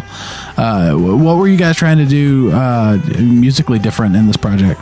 There's an idea like, what is a local native song at this point? And you know, we had only written 2 records, but we've been playing music together forever. We have a lot of dynamics about how we make music, and you know, I love my bandmates, and like we know each other so well. I mean, there's so much musically between us that isn't even spoken. Like we can just feel where the other person is going. Or, you know, one example of that is how the 3 of us write harmonies. It's just we'll sit around and everybody just kind of find their spot now, and it's kind of like just breathing. We're so used to it. So there are things that you don't want to throw out, but at the same time, you want to expand and allow yourself to say, well, why this isn't a local native song because it has like a funk and soul influence, you know, or something like that. Or I'm going to make the song based off of, I wrote this song on guitar, but what would it sound like if I got rid of that and instead, you know, used a bunch of samples, you know, 10 synths on top of each other. Or for Villainy, I wanted this kind of like Beach Boysy. I was like, let's replace it was this huge chord that plays throughout the whole song. Let's replace all that with vocals, and all three of us sang it at like 2 different octaves, and there's like 27 voices on there doing this big thing. And it's like, well, that's not the normal thing is just for the three of us to be singing together, but why not have, throw out that rule? Let's have 27 voices singing this chord.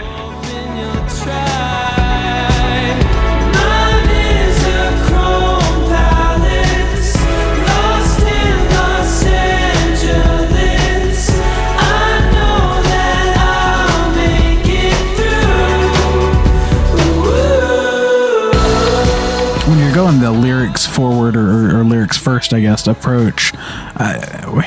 Maybe it's a weird question. Where do you start? Like, what are you drawn from to write lyrics? I mean, you shift almost into like and I guess maybe this is even historic with a lot of music, like way back, but you switch into like a poet type mentality, where you put your thoughts and emotions out on paper and then worry about the music later. Did you find that was a struggle, or was it easier for you approaching lyrics that way? When it happens and when it works, it is the best feeling ever. It's like the best feeling in the world. And, if you read about songwriters, it is kind of like a common, like Neil Young has talked about a lot, or just this feeling of like a song kind of channeling through you. And it just happens all of a sudden. And I have had that experience, and I had it on this album, like most kind of directly with the song Fountain of Youth. And that's a song where I kind of had the chorus just sort of hit me. And I had that, and then I kind of wrote out the chord progression. And then as I was singing the verses, like the entire song, essentially like the basic format of the song and all the lyrics kind of came out in like 30 minutes. And this whole thing just sort of came out like all intact, like this whole piece.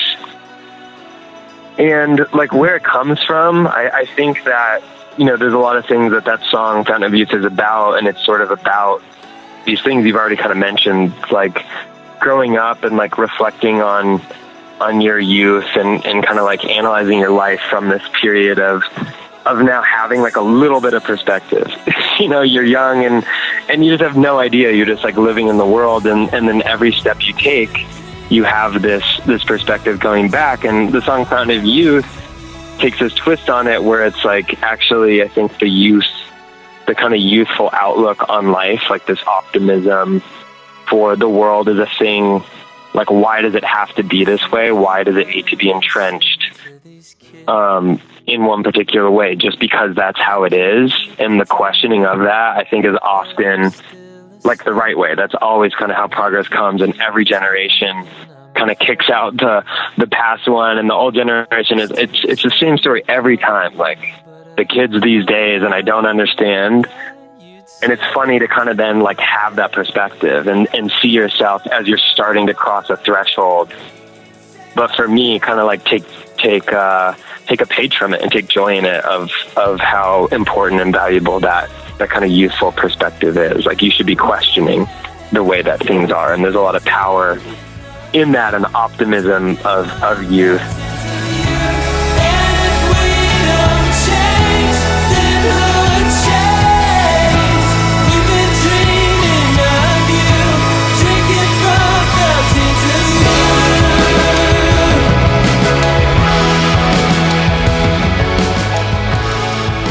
That was Local Natives. Make sure to check out their album Sunlit Youth. It's out now. You'll love it. Up next, Jennie Allen.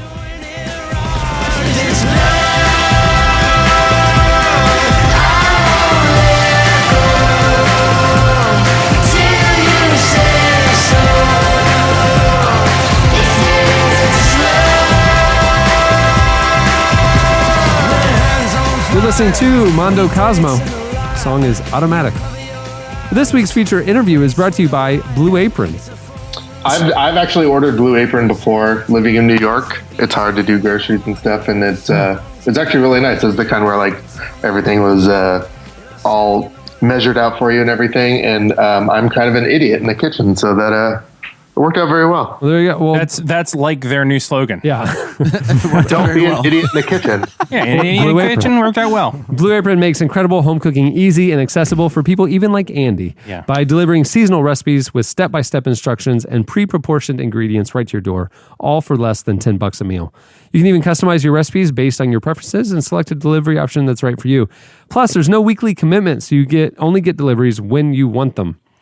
Featured upcoming meals. Here we go. In June, Cheeto dusted mac and cheese loaves. Return of the Mac.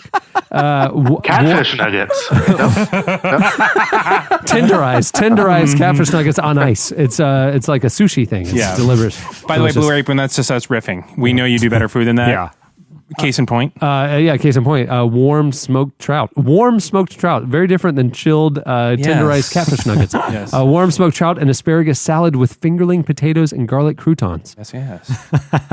Spiced zucchini enchiladas with creamy lime and tomato rice. Mm-hmm. Elote style vegetable tostadas with summer squash, poblano peppers, and cilantro rice. Peach honey glazed chicken with mashed sweet potatoes, collard greens, and Thai basil.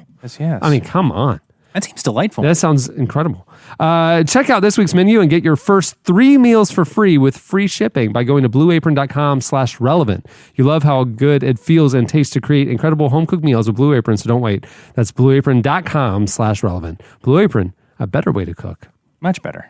And if you want, I can come to your house and take pictures of your food for you for Instagram, because everyone just has, you have to do that or else it Blue doesn't Apron, a count, weirder right? way to cook with Andy. Just having a guy in your house. Blue Apron. Andy's going to probably show up. Yeah. So, An Andy- uninvited guest. Look tough. We're going to do this in black and white. Andy, was Go. it you that broke into me and Prop's cabin while we slept that night to take pictures of his coffee brewing? Because that would set me at ease, because I'm still pretty terrified about what transpired that night. Yeah, originally I couldn't go on the trip. Cameron asked me, but I last second something changed, and I just figured I'd pop in, grind some beans, and then just leave real quickly. Home invasion style. Yeah. So. Yeah. Jennie Allen is a writer, speaker, and the founder of If Gathering, conferences that help women find community and live out their callings. She's also the author of the new book, Nothing to Prove, Why We Can Stop Trying So Hard. We recently spoke, that's the motto of this podcast. Clearly. We recently Just spoke with all Jennie done. about the danger of misplacing our identities, trying to meet others' expectations, and why following a big, sometimes difficult calling shouldn't be a burden. Here is Jennie Allen.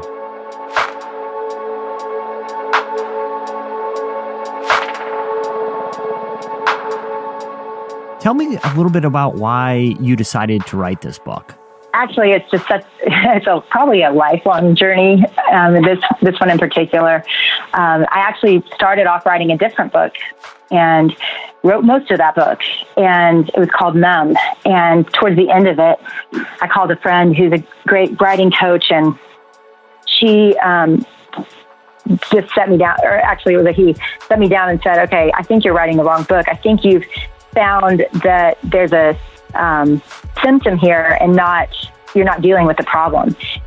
I realized that I was fighting a demon that I've had most of my life of trying to measure up and trying to and feeling a lot of stress from that and anxiety from that. I think a lot of people wrestle with this, and sometimes we don't even notice that it's happening. So for me, it took leading on a massive scale for me to realize this is getting to me. I can't carry this kind of pressure and live trying to please people and measure up and make it. I had to find a different way to do it.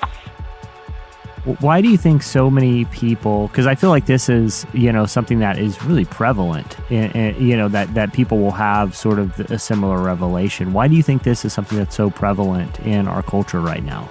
Well, I agree with you. It is very prevalent. In fact, I think most of us are running on this treadmill that we don't even realize is happening. We don't even realize it's turned on. It's just we're running every day. And I think we notice it most when we're still. But the problem is, even when we're still now, we have a phone pinging us or even just distracting us and causing us to check out rather than self-diagnose or self-analyze what's happening. And so I think that's what numbing, why it had become such a danger to me, was I never was giving myself real space. Even when I was alone with God or alone, just alone, I was performing and executing things that I needed to get done. So because my job is largely talking about God and teaching and writing, whenever I was alone with God, I was getting the next thing ready that I was going to deliver rather than actually just enjoying his presence. And so I think what happened is everything has become a performance or something to achieve rather than something to enjoy. And I noticed it most when I was over in Europe this past Christmas with my family. And we went to several different countries, and we noticed themes in each one of these countries. First of all, they'd all been superpowers before.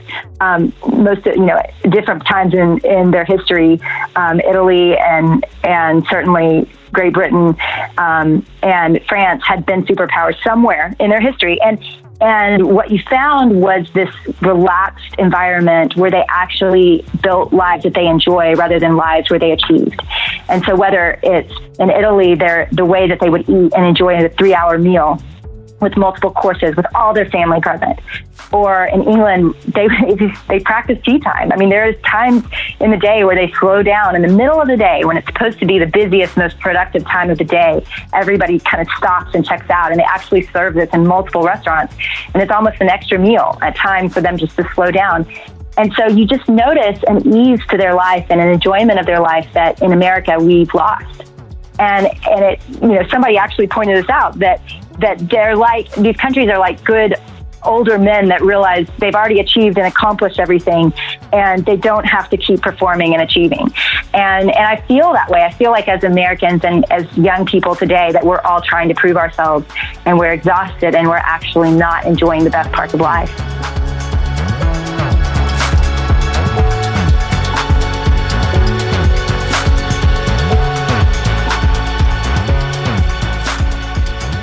When you started incorporating this new mindset and some of these practices into your own life, what changes did you notice?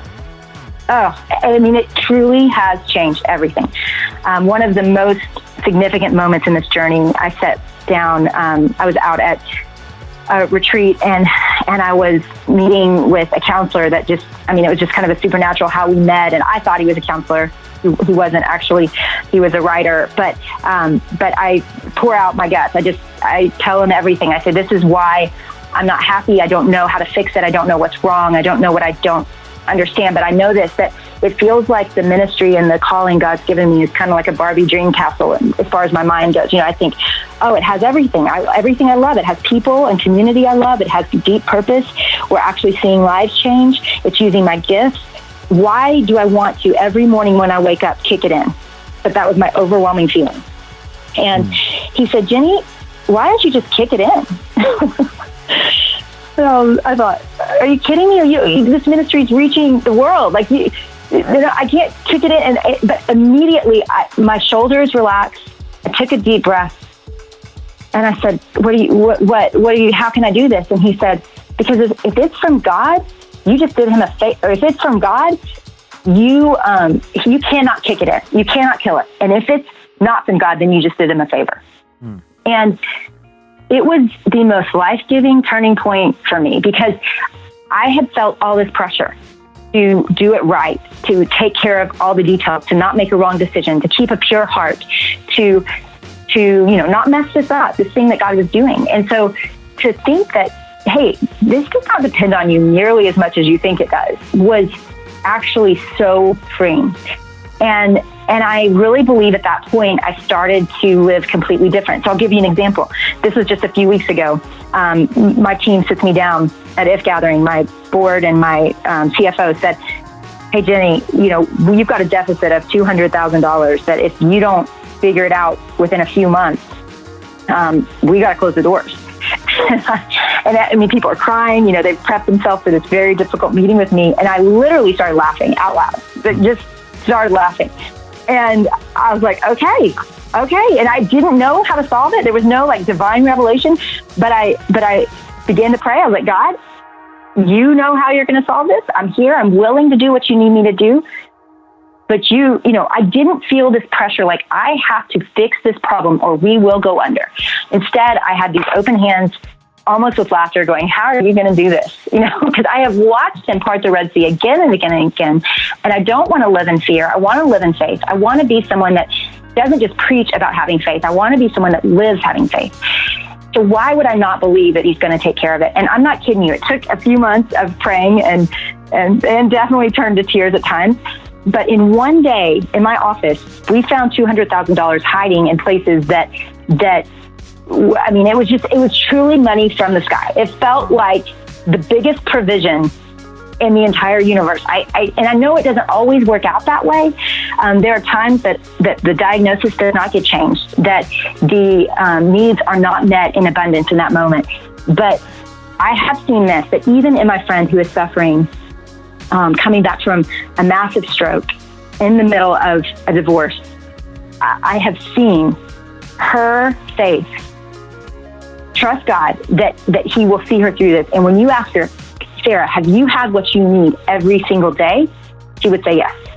But if you say, have you ever been afraid? Have you ever doubted? Has God brought everything at one time in miraculous ways? No. But every day that she's walked through this suffering, she's had what she needs. And I just think, give us this day our daily bread. I mean, he does it. He causes what we need to happen in the moment. Now, we wish it would happen earlier. We wish he would give us, explain that it wouldn't take me through 2 to 3 months of fretting and running around and trying to find that money. But he will take care of our needs. And I think it's shifted my understanding that he is a God of abundance. He is a God that works in ways that we can't understand. And we've just got to turn to him more and trust him and be willing to receive what he has for us rather than try to control it.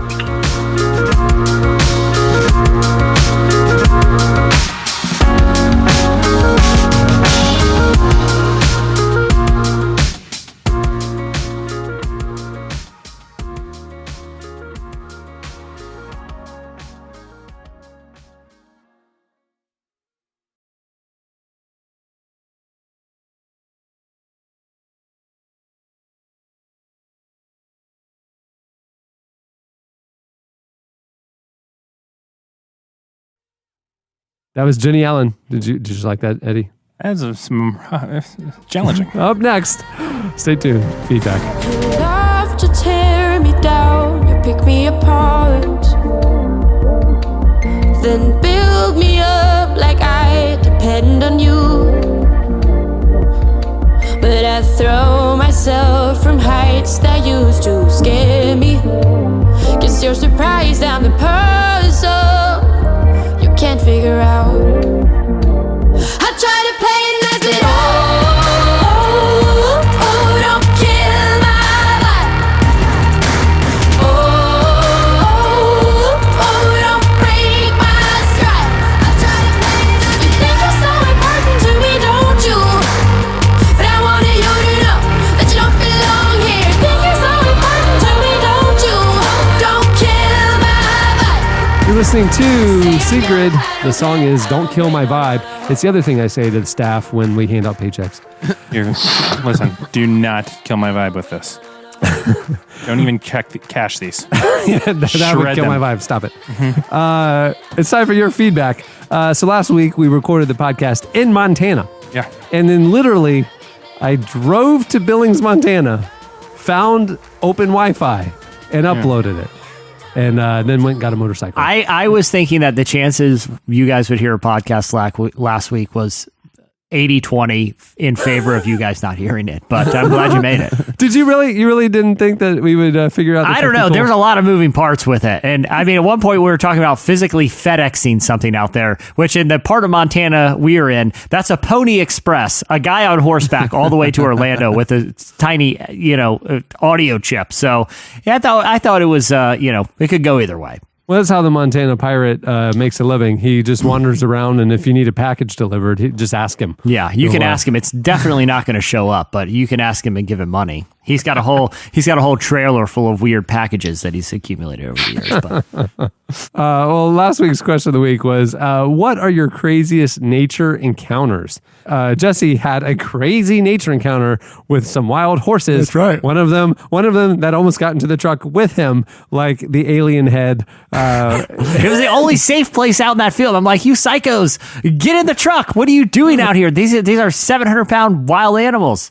Yeah. And so, that was our crazy wildlife encounter. We wanted to know some of yours. You guys hit us up on the Relevant Podcast episode page at relevantmagazine.com. You also tweeted us at Relevant Podcast. Here are a few of our favorites. Cameron Julio had an experience. Actually, he was driving through Billings, Montana. And this is terrifying knowing your story, that at one point they saw a giant bird of prey flying over the head. They don't know if it was a hawk, a falcon, a bald eagle, or what, but they saw it flying overhead. A few minutes later, it dive bombed into the hood of their car and then proceeded to tuck and roll over the whole car. They went out to see if there was any damage, and that's when they heard the screech of a hawk, falcon, or eagle in the distance. They got back in the car and just gassed it. He hasn't been out to Montana since. I'm glad we read that before your motorcycle trip, because we can only assume that bird was going down to eat those two people in that truck. Well, here's the thing about the animals in Montana. They outnumber people 10 to 1. I mean, that's the truth. And so if not more than that. So when we were riding around, like in the back, this 2-lane back road in the reservation area and the mountain and stuff, there's packs of wild horses and cows just kind of free range, just roaming around. And they cross that road because they don't see vehicles very often. They cross that road like it's just part of the field, And so you're riding along, you go around a corner, and there is often an animal just standing there. And you gotta it's their area. You're intruding, and so you gotta be careful. These birds, they don't want us there, is what I'm trying to say, and they're making their point well known. Well, one of the locals who was like our guide for a lot of stuff, people were asking him just like randomly, like about what animals he'd been bitten by, and you asked him that. You said, what animals have you been bitten by, and what was the most recent one? Yeah, I may have asked him. I can't remember how. I think it came up organically in a conversation. Definitely did. Either way, then someone asked him to compare it to a dog bite. No. Yeah. Then someone asked him to compare it to a dog bite, and his response was this: "Are you talking wild or domestic?" And I'm like, "You've been bitten by both wild and domesticated dogs? I got to hear both those stories." The domesticated wasn't all that interesting, but he was attacked by a wild dog, which I'm pretty sure only happens in Montana. What animals have bitten you is on Jesse's business card. Yeah. Because of that. Well, he has his own little customized table topics pack that he brings around with him when he travels. For different regions, yeah. Table topics. That was It's back who in the day. hurt you and then what bit you. That's right. That's right. Well, that's actually what hurt him, Right. Yeah. Ashley Shearer said, "I'm a UNF graduate. On campus, it's well known that the Canadian geese are an issue." I mean, this is very well known. They poop everywhere, block traffic, and even hiss at and chase students in the spring when the babies are walking around with them. UNF even recently enlisted a border collie to chase them away. Ashley shares that one day, as she was driving to campus, she stopped at a red light. While stopped, a mother goose began leading her babies across the road in front of me. When she got to my car, the mother goose stopped, stared at Ashley, made intense eye contact for 10 seconds until I motioned for her to keep walking. Then she turned and continued to walk across the road. These animals know no rules of the campus. Hey, listen, we are in their area. Yeah. And we are the guests. Right. Right. I respect it. The classic question of what was there first, UNF or Canadian geese, will never be answered. Though it was clearly UNF because they're Canadian, but I understand. Bethany has a story that I don't think will be topped. She was studying abroad in Rwanda a few summers ago, and one of the big tourist attractions there were to go see these wild mountain gorillas. These are giant animals. I've literally done this. I've done this exact trek. There's this mountain that borders Uganda, the Congo, and Rwanda, and it's the last mountain where a few families of these beautiful gorillas still live. You remember Gorillas in the Mist? Diane Fossey. This was her mountain. This was the mountain where she was killed. So she's about halfway through the trek, and beforehand the tour guide said, "Look, these gorillas are really used to human presence, but they're still wild animals. So you just got to watch yourself." So all of a sudden, they're trying to keep a safe distance. All of a sudden, a pack of gorillas walks out right in front of their group. And the tour guide, very nervously tells them all to stand extremely still. Okay, so they're in a stare down with a pack of wild gorillas, all standing still. All of a sudden, one breaks away from the pack and starts walking right up to Bethany and ends up looking at her and starts touching her on the leg. This is a wild gorilla. It could have ripped her leg off. Dude, She kept her composure, stayed still. The gorillas eventually walked away. She's got a great story for life, but I mean, that's taking your life in your hands there. I actually had a more terrifying encounter with those gorillas. Okay. So it was the last day of our trip. It was 2008, and we were. They're like, "Oh, the last day we're gonna be able to go see the gorillas." And I'm like, "Cool." So I'm wearing deck shoes, and I stayed up late that night. I got about 2 hours sleep because I had to leave really early in the morning to make it all the way out there. And so I'm exhausted. I didn't get breakfast. I have no food in me. And we get to it, and all of a sudden we're mountain climbing. Yes. And I have a backpack full of camera gear, and I'm like, and I'm wearing deck shoes. Yeah. And so we get up there, and we break into 3 groups, and they have spotters up on the mountain, and they kind of radio, like if they see them, kind of point the guides. And you are fronted by a military guy on the front and back of your group with a machine gun because of all the snipers. Yeah. And because it's on the border of Uganda and the Congo, and the snipers will come over and they'll kill the parent gorillas to take the babies for the black market. Man. And so you have this is a big deal. And so we're going, and a couple of the groups may see them right there in the clear. They just wander over there, and there's gorillas.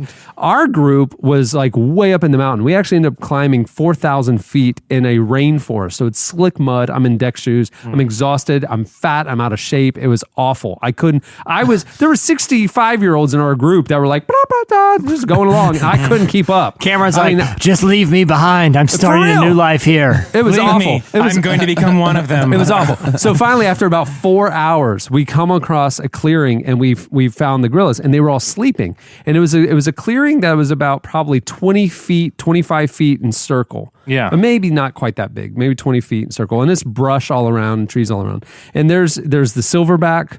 He sleeping. Yeah. 2 of the wives were sleeping. A couple of the kids were sleeping. And we didn't know how big. We think there was maybe another mom or 2 out, probably maybe looking for food or something. But most of them were sleeping.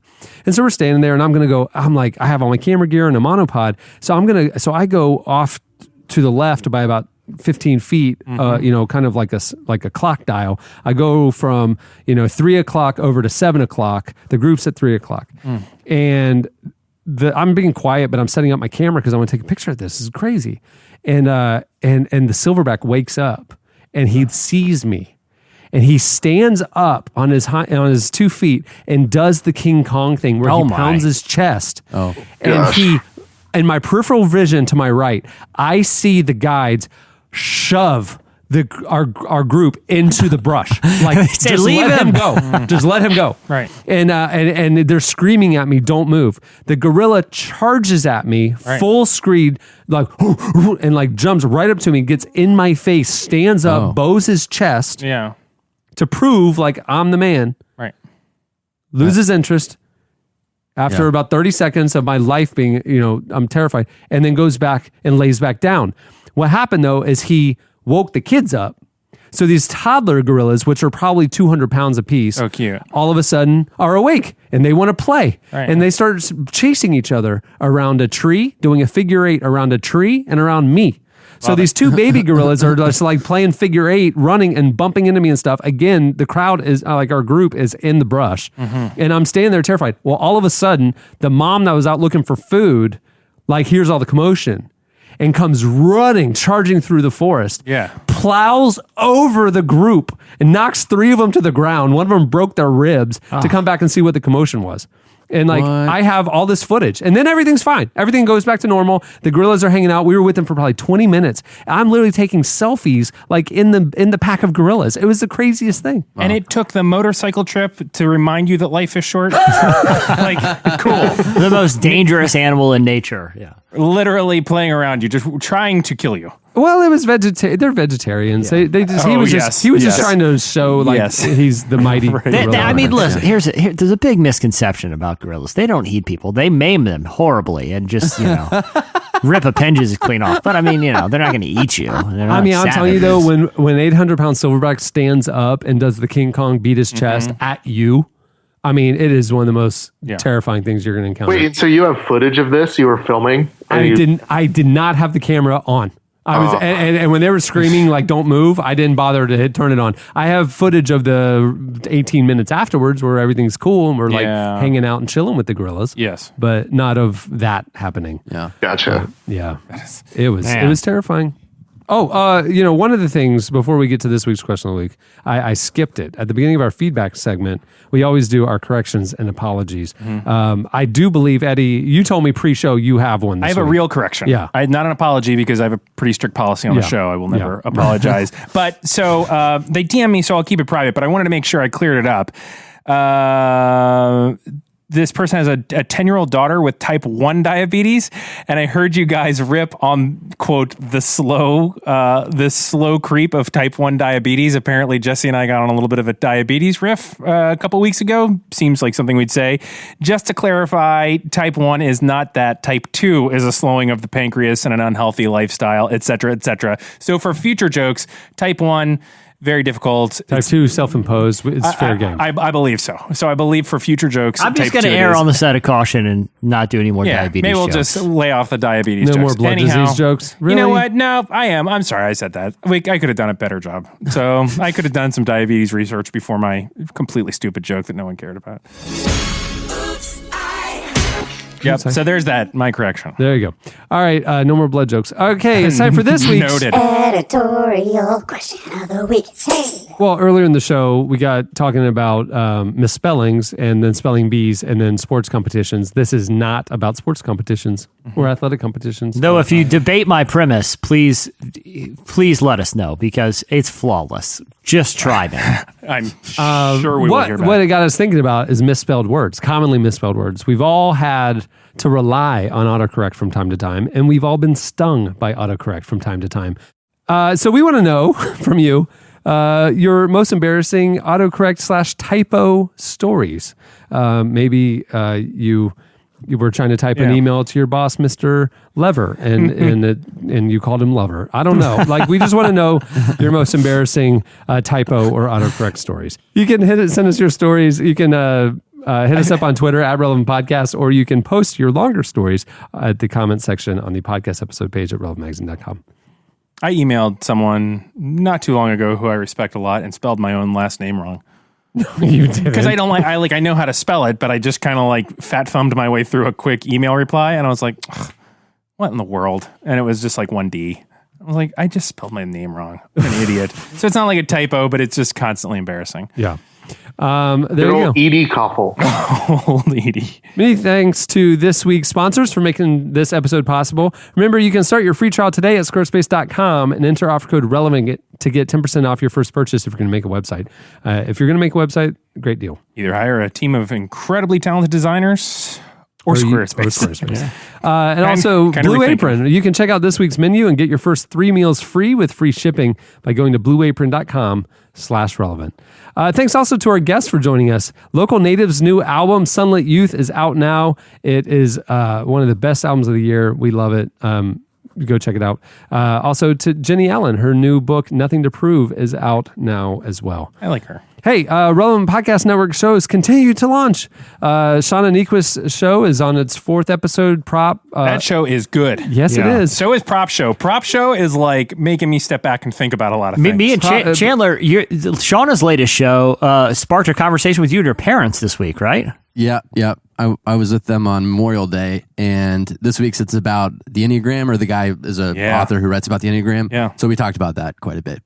Neat. Because they're really into that. We're having a Look lot at of that, conversations in our house. building bridges right there. The Red Couch podcast with Propaganda and Alma is on its 3rd episode. Yeah, love it. Love it. The new activist. You were about to say Eddie's podcast, weren't you? The new activist podcast hosted by our very own Eddie Koffel Yes. of IJM fame is on its 2nd episode. Yes. Yeah. And it's exciting. And so fun. And we have a few more in the pipeline, y'all. So throughout the summer and fall, there's going to be more shows coming out. I know about one of them. I'm really stoked. Do you really?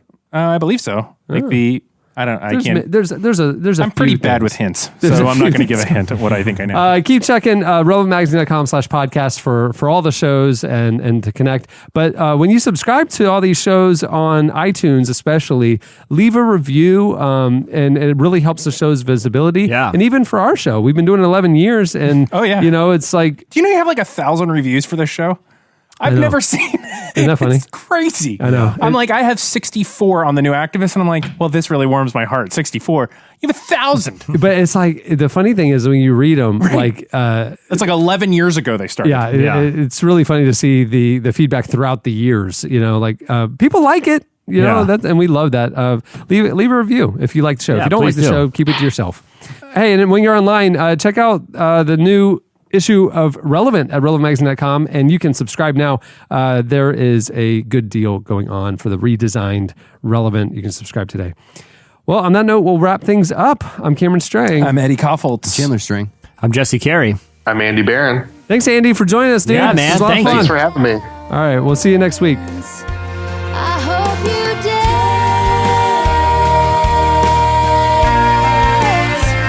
I hope you dance.